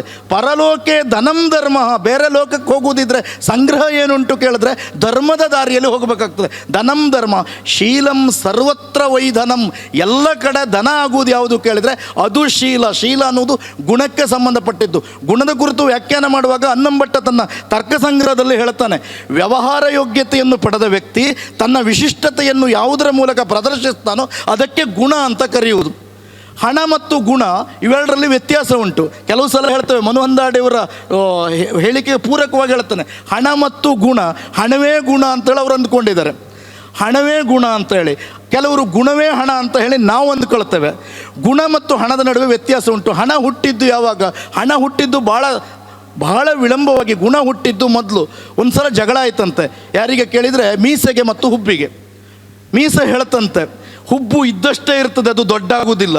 ಆದರೆ ನಾನು ಹಾಗಲ್ಲ, ಎಷ್ಟು ಬೇಕಿದ್ರೂ ಅಷ್ಟು ದೊಡ್ಡ ಆಗ್ತೇನೆ ನಾನು ಹೇಗೆ ಬೇಕಿದ್ರೂ ಹಾಗೆ ತಿರುಗಿಸ್ಕೊಳ್ತೇನೆ, ನಾನು ಎಷ್ಟು ಬೇಕಿದ್ರೂ ಬಲಿತೇನೆ ಅಂತ ಮೀಸೆ ಹೇಳ್ತಂತೆ. ಹುಬ್ಬು ಹೇಳ್ತಂತೆ, ಇಲ್ಲಪ್ಪ ನಾನು ಇದ್ದಷ್ಟೇ ಇರ್ತೇನೆ, ನಾನು ದೊಡ್ಡ ಆಗೋ ಪ್ರಶ್ನೆ ಇಲ್ಲ, ನಾನು ಹುಬ್ಬು ಹಾಗಿರ್ತೇನೆ ಅಂತ. ಹಾಗಾದರೆ ಬೆಳವಣಿಗೆ ಆಗುವ ನಾನು ಶ್ರೇಷ್ಠ ಅಂತೇಳಿ ಮೀಸೆ ಹೇಳ್ತಂತೆ. ಹೌದು, ನೀ ಬೆಳವಣಿಗೆ ಆಗ್ತಾ ಇರ್ತೀಯ ನೀನು, ಅದಕ್ಕಾಗಿ ನಿಂದು ಹೆಚ್ಚುವರಿ ಬೆಳವಣಿಗೆ ಹೆಚ್ಚು ಕಡಿಮೆ ಆಗಬಾರ್ದು ಅಂತೇಳಿ ಕಟ್ ಮಾಡಿ ಬೀಸಾಡ್ತಾರೆ. ಆಮೇಲೆ ಒಂದೊಂದ್ಸಲ ಕೆತ್ತು ಬೀಸ್ತಾರೆ. ಆದರೆ ನಂದು ಹಾಗಲ್ಲ, ಹುಬ್ಬು ಯಾವಾಗಲೂ ಉಳ್ಕೊಳ್ತದೆ ಅಂತೇಳಿ, ಗುಣ ಯಾವಾಗಲೂ ಉಳ್ಕೊಳ್ತದೆ. ಆದರೆ ಹಣ ಉಳ್ಕೊಳ್ತದೆ ಅಂತೇಳಿ ಹೇಳೋದಕ್ಕೆ ಸಾಧ್ಯವೇ ಇಲ್ಲ. ಲಕ್ಷ್ಮಿ ಚಂಚಲೆ, ಎಲ್ಲ ಏನೋ ಮಾತು ಬಂತು, ಶ್ರೀಮಂತರಲ್ಲೆಲ್ಲ ಒಳ್ಳೆಯ ಗುಣಗಳಿರ್ತದೆ ಅಂತ ಹೇಳಿ. ಶ್ರೀಮಂತರಲ್ಲಿ ಎಲ್ಲರಲ್ಲೂ ಒಳ್ಳೆಯ ಗುಣ ಇರ್ತದೆ ಅಂತೇಳಿ ಹೇಳಲಿಕ್ಕಾಗೋದಿಲ್ಲ. ಒಳ್ಳೆಯ ಮಾತುಗಾರ ಒಳ್ಳೆಯ ಬರಹಗಾರ ಆಗಿರ್ತಾನೆ ಅಂತೇಳಿ ಹೇಳಲಿಕ್ಕಾಗೋದಿಲ್ಲ. ಒಳ್ಳೆಯ ಬರಹಗಾರ ಒಳ್ಳೆಯ ಮಾತುಗಾರ ಆಗಿರ್ತಾನೆ ಅಂತೇಳಿ ಹೇಳಲಿಕ್ಕಾಗೋದಿಲ್ಲ. ಒಳ್ಳೆಯ ಬರಹಗಾರ ಒಳ್ಳೆಯ ಮಾತುಗಾರನಾಗಿರೋದು ಅಪರೂಪಕ್ಕೆ ಸಿಗಬಹುದು. ಶ್ರೀಮಂತರಲ್ಲಿ ಮುರಳೀಧರ ಪ್ರಭುರಂಥವ್ರು ಒಬ್ಬೊಬ್ಬರು ಒಳ್ಳೊಳ್ಳೆ ಗುಣ ಇದ್ದವರು ಅಪರೂಪಕ್ಕೆ ಕಾಣಬಹುದು, ಅಲ್ಲ ಅಂತೇಳಿ ಹೇಳಲಿಕ್ಕಾಗೋದಿಲ್ಲ. ಆದರೆ ಗುಣ ಅನ್ನುವುದು ಬಹಳ ಸೂಕ್ಷ್ಮವಾದಂಥ ಸಂಗತಿ. ಅಲೆಕ್ಸಾಂಡರ್ ಹೆಸರು ಕೇಳಿದ್ದೇವೆ ನಾವು, ವಿಶ್ವದಿಗ್ವಿಜಯ ಅಲೆಕ್ಸಾಂಡರ್ ವಿಶ್ವವನ್ನೇ ಗೆದ್ದುಕೊಂಡು ಬರುವಾಗ ದಾರಿಯಲ್ಲಿ ಸಿಕ್ಕಿದ ಒಬ್ಬ, ಅವನು ಬಿಸಿಲಿಗೆ ಮಲ್ಕೊಂಡಿದ್ದ. ಅಲೆಕ್ಸಾಂಡರ್ ಅವನಿಗೆ ಹೇಳ್ದ, ನೀನು ದಾರಿ ಬಿಡು ಅಂತಂದ. ಅವನು ಹೇಳ್ದ, ಇಲ್ಲ, ನಾನು ಬಿಸಿಲಿನ ಕಿರಣವನ್ನು ನನ್ನ ಮೈ ಮೇಲೆ ಹಾಕ್ಕೊಳ್ತಾ ಇದ್ದೇನೆ, ನನಗೆ ಕಿರಣಗಳು ಬೇಕು ಅದು ಅಂತಂದ. ಆಗ ಅಲೆಕ್ಸಾಂಡರ್ ಹೇಳ್ದ, ನಾನು ಯಾರು ಗೊತ್ತಾ ಕೇಳ್ದ. ಯಾರು ನೀನು? ನಾನು ವಿಶ್ವದಿಗ್ವಿಜಯ ಅಲೆಕ್ಸಾಂಡರ್. ದಾರಿ ಬಿಡೋದಿಲ್ವ ನೀನು ಕೇಳ್ದ. ಹೌದಪ್ಪ, ನೀನು ವಿಶ್ವದಿಗ್ವಿಜಯ ಅಲೆಕ್ಸಾಂಡರ್. ಈಗ ನಾ ಏನು ಮಾಡಬೇಕು ಅದಕ್ಕೆ? ನಾನು ಭಾಳ ಸಂಪಾದನೆ ಮಾಡಿದ್ದೇನೆ. ಆಯ್ತು, ಈಗ ಅದಕ್ಕೆ ನಾ ಎಂತ ಮಾಡಬೇಕು? ಆಯಿತು, ನಾ ಇಷ್ಟೆಲ್ಲ ನನ್ನ ಹತ್ರ ಉಂಟು, ನಿನ್ನ ಹತ್ರ ಎಂಥದ್ದು ಇಲ್ಲ, ಬೀದಿ ಮೇಲೆ ಬಿದ್ಕೊಂಡಿದ್ದೀಯ ನೀನು ಅಂತ ಹೇಳ್ತಾನೆ. ಆಗ ಅವನು ಹೇಳ್ತಾನೆ, ಒಂದಲ್ಲ ಒಂದು ದಿವಸ ನೀ ಹಾದಿ ಹೆಣಾಗಿ ಹೋಗುವುದೇ. ಆದರೆ ನಾನು ಹಾಗಲ್ಲ, ನನಗೆ ಸೂರ್ಯನ ಕಿರಣಗಳು ನನ್ನ ಮೈ ಮೇಲೆ ಬೀಳ್ತಾ ಉಂಟು. ಆ ಸೂರ್ಯನ ಕಿರಣಗಳು ಬೀಳುವಂಥ ಈ ಕಿರಣಗಳನ್ನು ಎಲ್ಲಿಂದಲೂ ಕೊಂಡುಕೊಳ್ಳಲಿಕ್ಕಾಗೋದಿಲ್ಲ. ಅದು ತನ್ನಿಂದ ತಾನಾಗಿ ಪಡುವಂಥದ್ದು, ಅದು ಶ್ರೇಷ್ಠ ಅಂತೇಳಿ ಅವ ಪ್ರತಿಪಾದಿಸ್ತನಂತೆ. SV ಪರಮೇಶ್ವರ್ ಭಟ್ರು ಬರೀತಾರೆ, ಊರೆಲ್ಲ ನೆಂಟರು ಹಣದ ಗಂಟಿದ್ದರೆ ಕುಣಿದು ಕುಂಬಿಡುವುದು ಜಗವು, ರೊಟ್ಟಿಯ ತುಣಕೊಂದು ಕೈಯೊಳಗಿದ್ದರೆ ನಾಯಿಗಳಾರೇಳು ಬಾವು.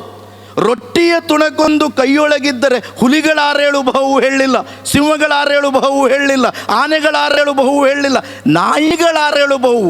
ಹಣ ಇದ್ದವ್ರ ಹತ್ರ ಬರೋರು ಯಾರು ಕೇಳಿದರೆ ಬೇಕಾದವರು, ತಮಗೆ ಅವಶ್ಯಕತೆ ಇದೆ ಎನ್ನುವಂಥವ್ರು ಬರ್ಬೋದೇ ಹೊರತು ಮತ್ತೇನೂ ಅಲ್ಲ. ಆದ್ದರಿಂದ ಗಮನಿಸಬೇಕಾಗಿತ್ತು, ಶ್ರೀಕೃಷ್ಣ ಪರಮಾತ್ಮನನ್ನು ಅರ್ಜುನ ಕೇಳಿದ್ನಂತೆ, ನಿನ್ನ ನಿಜವಾದ ಭಕ್ತ ಯಾರು? ಒಂದು ನಿಮಿಷ ಉಂಟು, ನಿನ್ನ ನಿಜವಾದ ಭಕ್ತ ಯಾರು ಅಂತೇಳಿ. ಆಗ ಕೃಷ್ಣ ಹೇಳಿದ್ನಂತೆ, ನನ್ನ ನಿಜವಾದ ಭಕ್ತ ಯಾರು ಅಂತೇಳಿ, ಅದ್ವೇಷ್ಟ ಸರ್ವಭೂತಾನಾಂ ಮೈತ್ರ ಕರುಣ ಏವಚ ನಿರ್ಮಮೋ ನಿರಹಂಕಾರು ಸಮದುಃಖ ಸುಖ ಕ್ಷಮಿ ಅಂತೇಳಿ. ಅದ್ವೇಷ್ಟ ಸರ್ವಭೂತಾನಾಂ ಮೈತ್ರ ಕರುಣ ಏವಚ ನಿರ್ಮಮೋ ನಿರಹಂಕಾರೋ ಸಮದುಃಖ ಸುಖ ಕ್ಷಮಿ.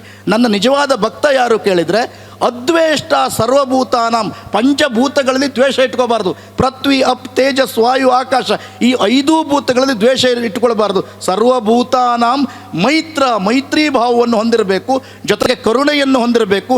ನಿರ್ಮಮೋ, ತನ್ನದು ಎನ್ನುವ ಭಾವನೆ ಬೇಡ, ನಿರಹಂಕಾರ ಅಹಂಕಾರ ಬೇಡ, ಸಮ ದುಃಖ ಸುಖ ಕ್ಷಮಿ, ಸುಖ ದುಃಖಗಳಲ್ಲಿ ಸಮವಾದ ಭಾವವನ್ನು ಹೊಂದಿ ಕ್ಷಮಿಯಾಗಿರಬೇಕು, ಕ್ಷಮಾಗುಣವನ್ನು ಹೊಂದಿರಬೇಕು.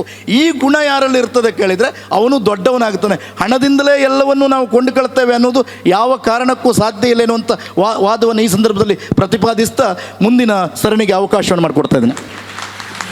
ಚರ್ಚೆ ಬಿಸಿಯೇರ್ತಾ ಇದೆ. ಈಗ ಹಾಸ್ಯದ ಹೊನಲಿನಲ್ಲಿ ಮನು ಹಂದಾಡಿ ಅವರಿಂದ ಪ್ರಾರಂಭವಾದಂಥದ್ದು ಈಗ ಒಳ್ಳೆಯ ವಿಚಾರ ಮಂಥನ ಆಗಲಿಕ್ಕೆ ಪ್ರಾರಂಭ ಆಗಿದೆ. ಇನ್ನು ಮುಂದೆ ಇನ್ನೂ ಉತ್ತಮವಾದಂಥ ವಿಚಾರಗಳನ್ನು ನೀವೆಲ್ಲ ಆಲಿಸಲಿಕ್ಕೆ ನಿರೀಕ್ಷೆಯನ್ನು ಮಾಡ್ಬೋದು. ಪ್ರತಿಯೊಬ್ಬರ ಜೀವನದಲ್ಲಿ ಹಣಕ್ಕೆ ಇರುವ ಆದ್ಯತೆ, ಅವಶ್ಯಕತೆ ಹಾಗೂ ಹಣದಿಂದ ಒದಗಿ ಬರುವಂಥ ಸ್ಥಾನಮಾನಗಳನ್ನು ಬಿಡಿಸಿ ಹೇಳಬೇಕಾಗಿಲ್ಲ.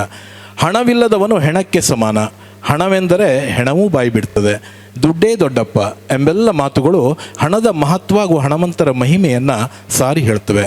ಆದುದರಿಂದ ಸಂಪತ್ತಿನ ಹಿಂದೆ ಇಡೀ ಜಗತ್ತೇ ಹೆಚ್ಚಾಗಿ ಹುಚ್ಚಾಗಿ ಓಡ್ತಾ ಇದೆ. ಹಣವನ್ನು ಗಳಿಸುವ ಈ ರಭಸದಲ್ಲಿ ಹೆಚ್ಚಿನವರು ಜೀವನದ ಮೌಲ್ಯಗಳನ್ನು ಮರೀತಾರೆ ಹಾಗೂ ಒಂದು ದಿನ ಎಲ್ಲವನ್ನ ಬಿಟ್ಟು ಹೋಗಬೇಕೆಂಬ ಸತ್ಯವನ್ನು ಮರೀತಾರೆ. ಹಣದ ಲಾಲಸೆ ಎಲ್ಲರ ದೌರ್ಬಲ್ಯ, ಆ ಕುರಿತು ಅದೇನೋ ಸೆಳೆತ. ಅಂತಹ ಹಣವಂತರಿಗೇ ಇಂದು ಸಮಾಜದಲ್ಲಿ ವಿಶೇಷ ಮಾನ್ಯತೆ. ಹಣವಂತರ ಪರವಾದ ವಾದವನ್ನು ಮಂಡಿಸಲಿಕ್ಕಿದ್ದಾರೆ ಹಿರಿಯರಾದಂಥ ಕೃಷ್ಣಮೂರ್ತಿ ಹೆಬ್ಬಾರ್ರವರು.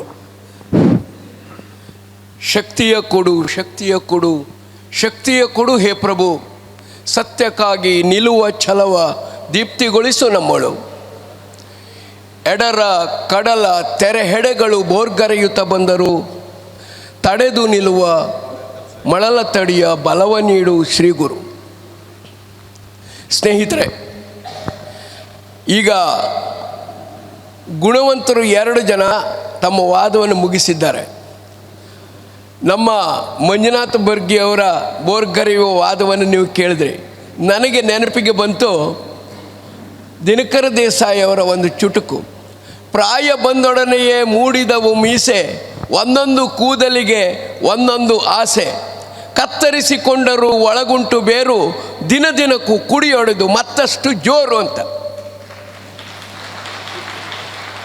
ಬರ್ಗಿ ಅವರಿಗೆ, ನಮ್ಮ ತಮ್ಮ ಬರ್ಗಿ ಅವರಿಗೆ ಮೀಸೆ ಇಲ್ಲ, ಆದರೆ ಕುಡಿಯೊಡೆತ ಉಂಟು, ಅದು ಆಸೆ. ಯಾಕಂದರೆ ಅವ್ರ ಕೈಯಲ್ಲಿರೋ ರಿಂಗು ಎಲ್ಲ ನೋಡ್ಕೊಳ್ಳಿ, ಸರಿ ಮಾಡಿ. ಅವರು ಗುಣವಂತರು ಆದರೆ ಹಣವಂತರು. ಆದ್ದರಿಂದ ಅವರ ಗುಣಕ್ಕೆ ತಲೆಬಾಗ್ತಾ ಹಣವಂತರು ಯಾಕಾಗಬಾರದು? ಹಣವಂತ, ನಮ್ಮ ತಂದೆಯವರು ಹೇಳ್ತಾ ಇದ್ರು, ಸಾಕು ಅಂದವ ಶ್ರೀಮಂತ, ಬೇಕು ಅಂದವ ಬಡವ ಅಂತ. ಅಂದಾಡಿಯವ್ರೆ, ಹಣವಂತ ಯಾಕಾಗಬಾರ್ದು? ಪ್ರತಿ ಮನುಷ್ಯನ ಅವಶ್ಯಕತೆಯನ್ನು, ಹಣ ಅಂದರೆ ಏನು ಹಾಗಾದರೆ? ಹಣ ಅಂದರೆ ಒಂದು ವಸ್ತುವನ್ನು ವಿನಿಮಯಕ್ಕೆ ಒಂದು ಮಾಧ್ಯಮ ಅಷ್ಟೇ. ಅದು ಈಗ ಅದು ಕಾಣೋದಿಲ್ಲ. ಡಿಜಿಟಲ್ನಲ್ಲಿ ನಿಮ್ಮ ಅಕೌಂಟಿಗೆ ನಾನು ದುಡ್ಡು ಹೋಗ್ತದೆ. ಆದರೆ ರೋಮ್ದಲ್ಲಿ ಮೊಟ್ಟ ಮೊದಲ ನಾಣ್ಯ ಹುಟ್ಟಿದ್ದು ರೋಮ್ದಲ್ಲಿ. ಅಲ್ಲಿ ಈಗ ನೋಡಿ, ಮೊದಲು ಗೋ ಸಂಪತ್ತು ಎಲ್ಲ ಹೇಳ್ತಾ ಇದ್ರು, ಬಾರ್ಟರ್ ಸಿಸ್ಟಮ್ ಬಂತು. ಹೀಗೆ ಕೊನೆಗೆ ಮನುಷ್ಯನೇ ನಿರ್ಮಿಸಿಕೊಂಡಂಥ ಹಣ ಈಗ ಅದು ಗುಣವನ್ನು ಆವರಿಸಿ ಜಗತ್ತನ್ನು ಆಳ್ತಾ ಇದೆ ಅನ್ನೋದನ್ನು ತಿಳ್ಕೊಂಡು ಅನೇಕ ಗುಣವಂತರು ಗುಣವಂತರಿಲ್ಲ ಅಂತ ನಾನು ಹೇಳೋದಿಲ್ಲ. ಆದರೆ ಹಣವಂತನ ಆಗೋದು ಪಾಪ, ಹಣವಂತನಿಗೆ ಮಾನ್ಯತೆ ಕೊಡಬಾರ್ದು ಅನ್ನೋ ನಿಮ್ಮ ವಾದವನ್ನು ನಾನು ಖಂಡಿಸ್ತೇನೆ. ಯಾಕೆಂದರೆ ಹಣ ಅನ್ನೋದು ಏನಿದೆಯಲ್ಲ ಅದು ಹಗಲು ರಾತ್ರಿ ದುಡಿತಾ ಇರ್ತದೆ. ಚಿದಾನಂದ, ಹಣ ಅನ್ನೋದು ದುಡಿತಾನೇ ಇರ್ತದೆ. ಆದ್ದರಿಂದ ಅದರ ಗುಣವನ್ನು ಅರಿತಂಥ ಹಣವಂತರು ಹಣವನ್ನು ತಮ್ಮದಾಗಿಸ್ಕೊಳ್ತಾರೆ. ಮತ್ತು ದುಡಿಯುವವನಿಗೆ ಹಣ ಎಂದೂ ಕಡಿಮೆ ಆಗೋದಿಲ್ಲ. ತಾನು ಗುಣವಂತ ಅಂತ ಮನೇಲಿ ಕೂತ್ಕೊಂಡ್ರೆ ಅವನಿಗೆ ಅನ್ನ ಯಾರು ಹಾಕ್ತಾರೆ? ಯಾವುದಕ್ಕಾದರೂ ಮೂಲಭೂತ ಅವಶ್ಯಕತೆಗೆ ಬೇಕಾದದ್ದು ಹಣ. ಅವರು ಸರಿಯಾಗಿ ಹೇಳಿದ್ದಾರೆ, ವಿದ್ಯೆಯಿಂದ ವಿನಯ, ವಿನಯದಿಂದ ಯೋಗ್ಯತೆ, ಯೋಗ್ಯತೆಯಿಂದ ಸಂಪತ್ತು. ಇಲ್ಲಿವರೆಗೆ ಬಂದು ಮುಡ್ತು. ಸಂಪತ್ತು ಅನ್ನೋದೇ ಭಾಳ ಮುಖ್ಯ. ಆದರೆ ಅದಕ್ಕೆ ಮೂಲಭೂತವಾದ ಗುಣ ಬೇಡ ಅಂತ ನಾವು ಯಾರು ಹೇಳೋದಿಲ್ಲ. ಸಂಪತ್ತು ಬಂದ ಮೇಲೆ ಅವ ಹೇಗಿರ್ತಾನೆ ಅನ್ನೋದ್ರ ಮೇಲೆ ಹಣದ ಮಹತ್ವ ಆಡ್ತಿರ್ತದೆ. ಈಗ ಹೆಚ್ಚು ಚರ್ಚೆಯ ವಿಷಯಕ್ಕಿಂತ ಹೆಚ್ಚಾಗಿ ಒಂದು ಮಾತನ್ನಂತೂ ನಾವು ಒಪ್ಪಿಕೊಳ್ಳಲೇಬೇಕು. ಏನಂದರೆ, ಹಣವಂತನಾದಾಗ ಅವನು ಇನ್ನೊಬ್ಬ ಗುಣವನ್ನು ಅವಗುಣ ಮಾಡಬಾರ್ದು ಅನ್ನೋದನ್ನಂತೂ ಹೇಳ್ಬೋದು. ಆದರೆ ಹಣವಂತ ಆಗಿದ್ದೇ ಪಾಪ. ಆದರೆ ಇವತ್ತು ನೀವು ನೋಡಿ, ಇವತ್ತು ಹಣವಂತನ ಅಲ್ಲದೆ ಹೋದವನಿಗೆ ಹೇಳಿದ್ರಲ್ಲ ಅವರು, ಧರ್ಮ, ಅರ್ಥ, ಕಾಮ, ಮೋಕ್ಷ. ಇವತ್ತು ಧರ್ಮ ದುಡ್ಡಿನ ಹಿಂದೆ ಬಿದ್ದಿದೆ, ಮಠಾಧೀಶರು ದುಡ್ಡಿನ ಹಿಂದೆ ಇದ್ದಾರೆ. ಯಾರಿಲ್ಲ ಸ್ವಾಮಿ ಇವತ್ತು ದುಡ್ಡಿನ ಹಿಂದೆ ಇಲ್ಲದೆ ಹೋದವರು? ನೀವು ನಿಮ್ಮ ಮನಸ್ಸನ್ನು ಕೇಳ್ಕೊಳ್ಳಿ. ಹಣ ಇಲ್ಲದೆ ಹೋದರೆ ಇವತ್ತು ಯಾವುದು ನಡೆಯೋದೇ ಇಲ್ಲ, ಜಗತ್ತೇ ನಡೆಯೋದಿಲ್ಲ, ಯಾರು ನಡೆಯೋದಿಲ್ಲ, ಬರೀ ಗುಣದಿಂದ ಏನೂ ನಡೆಯೋದಿಲ್ಲ. ಆದರೆ ಹಣವನ್ನು ಎಷ್ಟು ಬೇಕು, ನಾನು ಹೇಳಿದ್ನಲ್ಲ, ಸಾಕು ಎಂದವ ಶ್ರೀಮಂತ, ಬೇಕು ಎಂದವ ಬಡವ. ಹಣವಂತ ಅವ ಹಂದಾಡಿಯವರು ಹೇಳಿದಾಗೆ ಅವನ ತಾಕತ್ತನ್ನು ಮಿತಿಯನ್ನು ಅರ್ಥ ಮಾಡಿಕೊಂಡಾಗ ಹಣವಂತ ಯಾವತ್ತೂ ಮನ್ನಣೆಯನ್ನು ಪಡಿತಾನೆ. ಇವತ್ತು ಭಾಳ ಜನ ಮನ್ನಣೆ ಪಡೆಯುವಂಥ ಹಣವಂತರೆಲ್ಲರೂ ಗುಣವಂತರಾಗಿರ್ತಾರೆ. ಯಾಕೆಂದರೆ ಅವರು ಹಣವನ್ನು ಇನ್ನೊಬ್ಬರಿಗೆ ಖರ್ಚು ಮಾಡ್ತಾರೆ, ಇನ್ನೊಬ್ಬರಿಗೆ ಕೊಡ್ತಾರೆ. ಇವತ್ತು ನೀವು ಬೀದಿಯಲ್ಲಿ ಹೋಗ್ರಿ, ಬಿಸ್ಕಿಟ್ ಕೈಯಲ್ಲಿ ಹೋದ್ರೆ ಬೀದಿ ನಾಯಿನೂ ನಿಮ್ಮ ಹತ್ರ ಮಾತಾಡೋದಿಲ್ಲ. ಬೀದಿ ನಾಯಿ ಎಲ್ಲರೂ ಬರ್ತಾರೆ ನೋಡಿ, ನೀವೇನಾದ್ರು ಹಾಕದೆ ಹೋದರೆ. ಆದ್ದರಿಂದ ಹಣವಂತನಾಗದೆ ಹೋದರೆ ಅವನ ಜೀವನ ವ್ಯರ್ಥ ಆಗ್ತದೆ. ಈಗೇನಾಗಿದೆ, ನಮ್ಮಂಥವರ ಊರಿನಲ್ಲಿ ಹಣ ಕೊಡದೆ ಹೋದರೆ ಹೆಣನೂ ಸುಡೋದಿಲ್ಲ. ಅದಕ್ಕೆ ಸರ್ಕಾರ ಹಣ ಕೊಡ್ತಿದೆ, ಹೆಣ ಸುಡಲಿಕ್ಕೆ. ಅಂಥ ಸ್ಥಿತಿ ಬಂದಿದೆ ನಮಗೆ. ಯಾಕೆಂದರೆ ಹಣ ಬೇಕೇ ಬೇಕು. ಹಣ ಇಲ್ಲದೆ ಹೋದರೆ ಯಾವ ಗುಣನೂ ನಡೆಯುವುದಿಲ್ಲ. ಆದ್ದರಿಂದ ನನ್ನ ವಾದದ ಪ್ರಕಾರ ಹಣವಂತ ಯಾವತ್ತೂ ಸಮಾಜದ ಅವಶ್ಯಕತೆ, ಅವನಿಗೆ ಮೊದಲ ಆದ್ಯತೆ ಅನ್ನೋದು ನನ್ನ ವಾದ. ನಮಸ್ಕಾರ. ಹಣವಂತರ ಪರವಾದಂಥ ವಾದವನ್ನು ಹೆಬ್ಬಾರಣ್ಣ ತುಂಬ ಚೆನ್ನಾಗಿ ಮಂಡಿಸಿದ್ದಾರೆ. ಸಂತೋಷಂ ಜನಯೇತ್ ಪ್ರಾಜ್ಞ ತದೇವೇಶ್ವರ ಪೂಜನಂ. ಜನರನ್ನು ಸಂತೋಷಪಡಿಸುವುದೇ ಈಶ್ವರ ಪೂಜೆ ಎಂಬಂಥ ಮಾತಿದೆ. ನಮ್ಮಿಂದಾಗಿ ಬೇರೆಯವರು ಸಂತೋಷ ಪಡಬೇಕು, ನಾವು ಬೇರೆಯವರ ಸಂತೋಷಕ್ಕೆ ಕಾರಣರಾಗಬೇಕು. ಅದು ನಿಜವಾದ ಬದುಕು, ಸಾರ್ಥಕ ಬದುಕು. ನಲಿವು ಕೊಡಲು ಸಾಧ್ಯವಾಗದಿದ್ದರೂ ನೋವನ್ನು ಕೊಡಬೇಡಿ, ನೆಮ್ಮದಿ ಕೊಡಲು ಸಾಧ್ಯವಾಗದಿದ್ದರೂ ನೆಮ್ಮದಿಯನ್ನು ಕೆಡಿಸಬೇಡಿ. ದುಃಖ ಕೊಡದಿದ್ದರೆ ಸಂತೋಷ ಕೊಟ್ಟಂತೆ, ನೋವು ಕೊಡದಿದ್ದರೆ ನಲಿವು ಕೊಟ್ಟಂತೆ, ನೆಮ್ಮದಿ ಕೆಡಿಸದಿದ್ದರೆ ನೆಮ್ಮದಿ ನೀಡಿದಂತೆ. ಇದೇ ಸಾರ್ಥಕ ಬದುಕು. ನೆಂಟರೆಷ್ಟೋ ಈ ಲೋಕದಲ್ಲಿ, ಆದರೆ ಪರ್ಮನೆಂಟ್ ಆ ದೇವನೊಬ್ಬನೇ. ಅವನು ಪರ್ಮನೆಂಟ್. ಅವನ ನಂಟು ಉಳಿಯಬೇಕೆಂದರೆ ಅದು ಸಾರ್ಥಕ ಬದುಕಿನಿಂದ ಮಾತ್ರ ಸಾಧ್ಯ ಇದೆ. ಅಂತಹ ಬದುಕು ನಮ್ಮದಾಗುವುದು ಗುಣವಂತರಾಗುವುದರಿಂದ ಮಾತ್ರ ಸಾಧ್ಯ ಎನ್ನುವ ವಾದ ಮಂಡನೆಗೆ ಸಿದ್ಧರಾಗಿ ಕುಳಿತಿದ್ದಾರೆ ತಿಗಣೇಶ್ ಮಾಗೋಡ್ರವರು. ಎಲ್ರಿಗೂ ನಮಸ್ಕಾರ. ಇಂತಹ ಪರಿಸ್ಥಿತಿ ಬರ್ತದೆ ಅಂತ ನಾನು ಅಂದ್ಕೊಂಡಿರಲಿಲ್ಲ. ಮುಂದೊಂದು ದಿನ ಅಪ್ಪ ಹಿರಿಯವನೋ ಮಗ ಹಿರಿಯವನೋ ಕೇಳುವಂಥ ಕಾಲ ಬಂದರೂ ಬರ್ಬೋದು. ಯಾಕೆಂದರೆ ಹಣವಂತರಿಗೆ ಮನ್ನಣೆನೋ ಗುಣವಂತರಿಗೆ ಮನ್ನಣೆನೋ ಇಲ್ಲಿಗೆ ಬಂದು ಮುಟ್ಟಿದರೆ ಜನರ ಮನಸ್ಥಿತಿ, ಮುಂದೊಂದು ದಿನ ಅಪ್ಪ ಹಿರಿಯವನೋ ಮಗ ಹಿರಿಯವನೋ ಬಂದರೂ ಬರ್ಬೋದು. ಇದು ಅಕ್ಷರ ಸಮರ.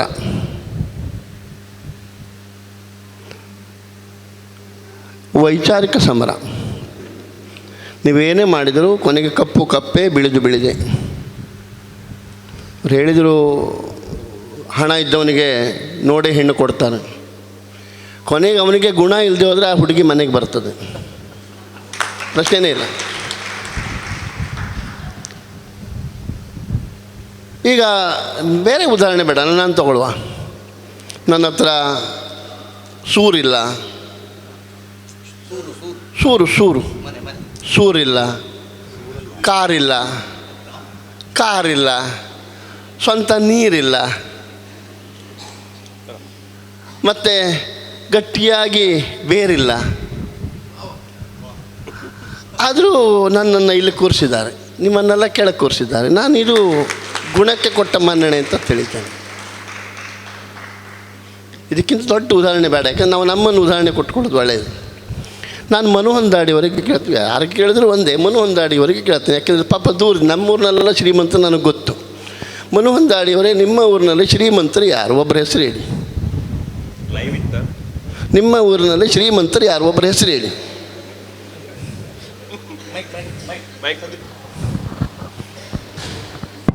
ನಮ್ಮೂರಿನಲ್ಲಿ ಇವತ್ತಿನ ವಾದಕ್ಕೆ ನಾನೇ ಶ್ರೀಮಂತ, ನನ್ನ ಹತ್ರನೇ ಮಂಡಿಸ್ಬೋದು. ಯಾಕಂದರೆ ನೀವು ನಾನು ಅನ್ಯನೊಬ್ಬನ ಹೆಸರು ಹೇಳಿದರೆ ನೀವು ಅವರನ್ನು ಕೇಳಿ ಅಂತ ಹೇಳ್ಬೋದು. ಅವರು ಮಲಗಿರ್ಬೋದು, ಎಲ್ಲ ಹೋಗಿರೋ ಬಚ್ಚಲೋ ಬಾತ್ರೂಮೋ ಕೂತಿರ್ಬೋದು. ಅದಕ್ಕಾಗಿ ನಮ್ಮೂರಿನಲ್ಲಿ ನಾನು ಶ್ರೀಮಂತ, ನನ್ನ ಹತ್ರ ಏನಿದ್ರು ಮಂಡಿಸ್ಬೋದು. ನೋಡಿ, ಇದೆ ನಾನು ಹೇಳೋದು. ತಾನು ಶ್ರೀಮಂತ ಅಂದಾಗ ನಾನು ಕೇಳಿದಷ್ಟೇ ಪ್ರಶ್ನೆಗೆ ಉತ್ತರ ಕೊಡುವಂಥ ಗುಣ ಅವರಲ್ಲಿ ಇಲ್ಲ. ಇದು ಗುಣ. ನಾನು ಹೇಳಿದನು, ಇದು ಗುಣ ಆಳಬೇಕಾದದ್ದು. ಒಬ್ಬರ ಹೆಸರು ಉತ್ತರ ಹೇಳಿದ ಪ್ರಶ್ನೆ ಏನು? ನಿಮ್ಮ ಊರಿನಲ್ಲಿ ಒಬ್ಬ ಶ್ರೀಮಂತರ ಹೆಸರನ್ನು ಹೇಳಿ. ಆಗಲ್ಲ, ಪ್ರಶ್ನೆ ವಸ್ತುನಿಷ್ಠ ಪ್ರಶ್ನೆ ನಾನು ಕೇಳ್ತಾ ಇರೋದು, ಅವರು ವಿವರನಿಷ್ಠ ಪ್ರಶ್ನೆಯಾಗಿ ಹೋದ್ರು ಅಂತ ಹೇಳಿ ಹೇಳ್ತಾ ಇದ್ದಾರೆ ಅಷ್ಟೇ. ಅದೇ ಗುಣ. ತಿಳಿದುಕೊಳ್ಳಿಕ್ಕೆ ಗುಣ ಬೇಕಷ್ಟೇ, ಮತ್ತೇನಲ್ಲ. ಹಣ ಇದ್ದರೆ ಏನು ಗುಣ ಗೊತ್ತಾಗೋದಿಲ್ಲ. ಅದು ಹೇಳಿ, ಒಬ್ಬರ ಹೆಸರನ್ನು ಹೇಳಿ. ಯಾರೋ ತಿಮ್ಮಪ್ಪನೋ ಬಮ್ಮಪ್ಪನೋ ಯಾರೋ ಒಬ್ಬರು. ಯಾಕೆ ಕೇಳಿದೆ ಅಂದರೆ, ಬೇಡ, ನಮ್ಮ ಕೃಷ್ಣಮೂರ್ತಿ ಹೆಬ್ಬಾರವರು, ಯಾಕೆಂದರೆ ಸಮಯ ಆಗ್ತಾ ಇದೆ, ಉತ್ತರ ಸ್ಪಷ್ಟವಾಗಿ ಕೊಡಿ. ನಿಮ್ಮ ಒಬ್ಬ ಶ್ರೀಮಂತರ ಹೆಸರನ್ನು ಹೇಳಿ. ಇದು ನಗೆ ನೋಡಿ, ಇದು ನಗೆಪಾಟಲಿಗೆ ಆಗುವಂಥ ವಿಷಯ. ನೀವು ನಕ್ಕಿದ್ದು ಯಾಕೆ ಗೊತ್ತುಂಟ? ಅಧಿಕ ಪ್ರಸಂಗಕ್ಕೆ. ನಾನು ಯಾಕೆ ಕೇಳ್ತೇನೆ ಅಂದರೆ, ಮನುಹಂದಾಡಿಯವರನ್ನು ಅಲ್ಲಿಂದ ಇಲ್ಲಿಗೆ ಕರೆಸಿದ್ದು ಹಣವಂತರು ಅಂತಲ್ಲ, ಅವರಲ್ಲಿರುವ ವಿದ್ಯೆಗಾಗಿ ಕರೆಸಿದ್ದು. ಅವರಲ್ಲಿ ದೊಡ್ಡ ದೊಡ್ಡ ಶ್ರೀಮಂತರು ಇರ್ಬೋದು, ಬೇಕಾದ ಶಕ್ತಿಗಳಿರ್ಬೋದು, ಬೇಕಾದಷ್ಟು ಇರ್ಬೋದು. ಆದರೆ ಅವರನ್ನು ಯಾಕೆ ಕರೆಸಿಲ್ಲ ಇಲ್ಲಿ? ಮನುಹಂದಾಡಿಯವರ ಒಳಗಿರುವಂತಹ ಗುಣ ಅಂದರೆ ವಿದ್ಯೆ. ಅದಕ್ಕೆ ನಾವು ಮನುಹಂದಾಡಿಯವ್ರನ್ನ ಕರೆಸಿದ್ದು, ಹೆಬ್ಬಾರನ್ನ ಕರೆಸಿದ್ದು. ವಿದ್ವಾನ್ ಸರ್ವತ್ರ ಪೂಜೆ, ಅದಕ್ಕಾಗಿ ಹೇಳಿದ್ದು. ಏನು ಕೆಟ್ಟದ್ದಕ್ಕಲ್ಲ, ಅದನ್ನು ಅರ್ಥ ಮಾಡಿಕೊಳ್ಳುವಂಥ ಗುಣ ಕೋಪಡಿ ಬೇಕು ಮನುಷ್ಯನಿಗೆ. ಅದು ದೇವರು ಕೊಟ್ಟಿಲ್ಲ, ಅದು ಅವರವರ ಪ್ರಾರಬ್ಧ ಇರಲಿ. ಹಾಂ, ಅಷ್ಟೇ. ಒಂದು ಗಾದೆ ಇದೆ, ಕೋಳಿಯ ಕಾಲಿಗೆ ಗೆಜ್ಜೆ ಕಟ್ಟಿದರೆ ಅದು ತಿರುಪೆ ಆಗಿದೆ ಬಿಡೋದಿಲ್ಲ. ಗೆಜ್ಜೆ ಕಟ್ಟುವರು ತಪ್ಪು ನಮ್ಮದು. ಇರಲಿ ಬಿಡಿ, ಅದೆಲ್ಲ ಬೇಡ. ಅಲ್ಲಿ ಮತ್ತೆ ಅಂಬಲಿ ಕುಡಿಯೋವನಿಗೆ ಮೀಸೆ ನೆಗರಿಡಿಯೋರು ಮತ್ತು ಬೇರೆ ಇದ್ದಾರೆ. ಮತ್ತೆ ಅಂಬಲಿ ಕುಡಿಯೋರು, ನಾನು ಪ್ರಶ್ನೆ ಕೇಳಿದೊಬ್ಬರಿಗೆ ಉತ್ತರ ಕೊಟ್ಟವರು ಇನ್ನೊಬ್ಬರು, ಮೀಸೆ ಮೇಲೆ ಹಿಡಿದೊಬ್ಬರು. ಇರಲಿ ಬಿಡಿ. ವಿಷಯಕ್ಕೆ ಬಂದರೆ, ಮಣೆ ಬೇರೆ, ಮನ್ನಣೆ ಬೇರೆ. ಆ ವ್ಯತ್ಯಾಸಗಳನ್ನು ನಾವು ಇವತ್ತು ಅರಿದೇ ಹೊದ್ದೇ ಇದಕ್ಕೆಲ್ಲ ಕಾರಣ. ಮಣೆ ಕೊಟ್ಟು ಮನ್ನಣೆ ಕೊಡ್ತಾರೋ ಅದು ಒಂದು ಜಾತಿಯ ಜನ, ಮನ್ನಣೆ ಕೊಟ್ಟು ಮಣೆ ಕೊಡ್ತಾರೋ ಒಂದು ಜಾತಿಯ ಜನ. ಮಣೆ ಕೊಟ್ಟು ಮನ್ನಣೆ ಕೊಡೋದು ಬೇರೆ, ಮನ್ನಣೆ ಕೊಟ್ಟು ಮಣೆ ಕೊಡುವುದು ಬೇರೆ. ಶಾಶ್ವತವಾಗಿ ನಿಲ್ಲುವುದು ಮನ್ನಣೆ ಕೊಟ್ಟು ಮಣೆ ಕೊಡೋದಿದೆಯಲ್ಲ, ಅದು ಶಾಶ್ವತವಾಗಿ ನಿಲ್ತದೆ. ಈಗ ಟಾಟಾ, ಬಿರ್ಲಾ, ಅಂದಾನಿ, ಏನೇನೋ ಶ್ರೀಮಂತರಿದ್ದಾರೆ. ಏನೂ ಇಲ್ಲದಂತಹ ದ್ರೌಪದಿ ಮುರ್ಮು ನಮ್ಮ ದೇಶದಲ್ಲಿ ಏನು ರಾಷ್ಟ್ರಪತಿ ಆಗ್ತಾಳೆ. ಇದಕ್ಕಿಂತ ದೊಡ್ಡ ಗುಣ ಈ ರಾಷ್ಟ್ರಕ್ಕೆ ಯಾವ ಪ್ರಧಾನ? ರಾಷ್ಟ್ರ ಯಾವ ಪ್ರಧಾನತೆ, ಯಾವುದರ ಮೇಲೆ ನಡೀತಾ ಇದೆ? ಗುಣದ ಮೇಲೆ ನಡೀತಾ ಇದೆ ರಾಷ್ಟ್ರ. ಗುಣದ ಮೇಲೆ ಜಗತ್ತು ನಡೀತಾ ಇದೆ. ಯಾವುದಕ್ಕೆ ಬೆಲೆ ಬರ್ತಾ ಇದೆ? ಮೋದಿ, ನಡೀತೀವಿ ಚಾಯ್ವಾಲ, ಪ್ರಧಾನಮಂತ್ರಿ. ಟಾಟಾ, ಬಿರ್ಲಾ ಅಲ್ಲೇ ಇದ್ದಾರೆ. ನಿಮ್ಗೆ ಶಾಶ್ವತವಾಗಿ ನಾವು ಯಾರನ್ನ, ಶಂಕರಾಚಾರ್ಯರು ಯಾವುದರಿಂದ ಗುರುತಿಸ್ತೇವೆ ನಾವು ಅವರನ್ನು? ಅವರು ಕಟ್ಟಿದಂಥ ದೊಡ್ಡ ಬಿಲ್ಡಿಂಗು ಮತ್ತೊಂದು ಇನ್ನೂ ಅಲ್ಲ. ಅವರು ಭೂಮಿಗೆ ಕೊಟ್ಟಂತಹ ಕೊಡುಗೆ ಅಂಥದ್ದು, ವಿದ್ಯೆ ಅಂಥದ್ದು, ಗುಣ ಅಂಥದ್ದು. ನೀವು ಮಗದಷ್ಟು ಬರ್ತದೆ, ಖರ್ಚಾಗದಷ್ಟು ಇದೆ.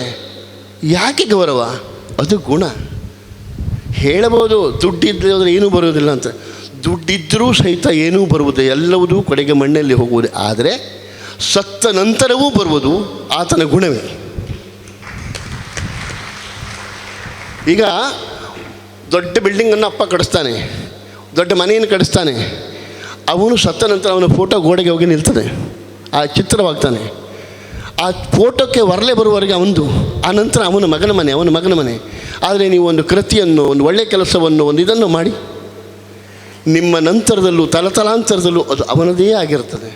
ಈಗ ಉದಾಹರಣೆ, ನಂದೊಂದು ಕೃತಿ ಅಥವಾ ಇವರದೊಂದು ಕೃತಿ, ನಾವು ಸತ್ತರೂ ಅದು ತಿಗಣೇಶ್ ಮಾಗೋಡು ಬರೆದ ಪುಸ್ತಕವೇ ಆಗಿರ್ತದೆ. ಇದು ಗುಣಕ್ಕೆ ಜಗತ್ತು ಕೊಟ್ಟಂಥ ಗೌರವ. ನಮಸ್ಕಾರ.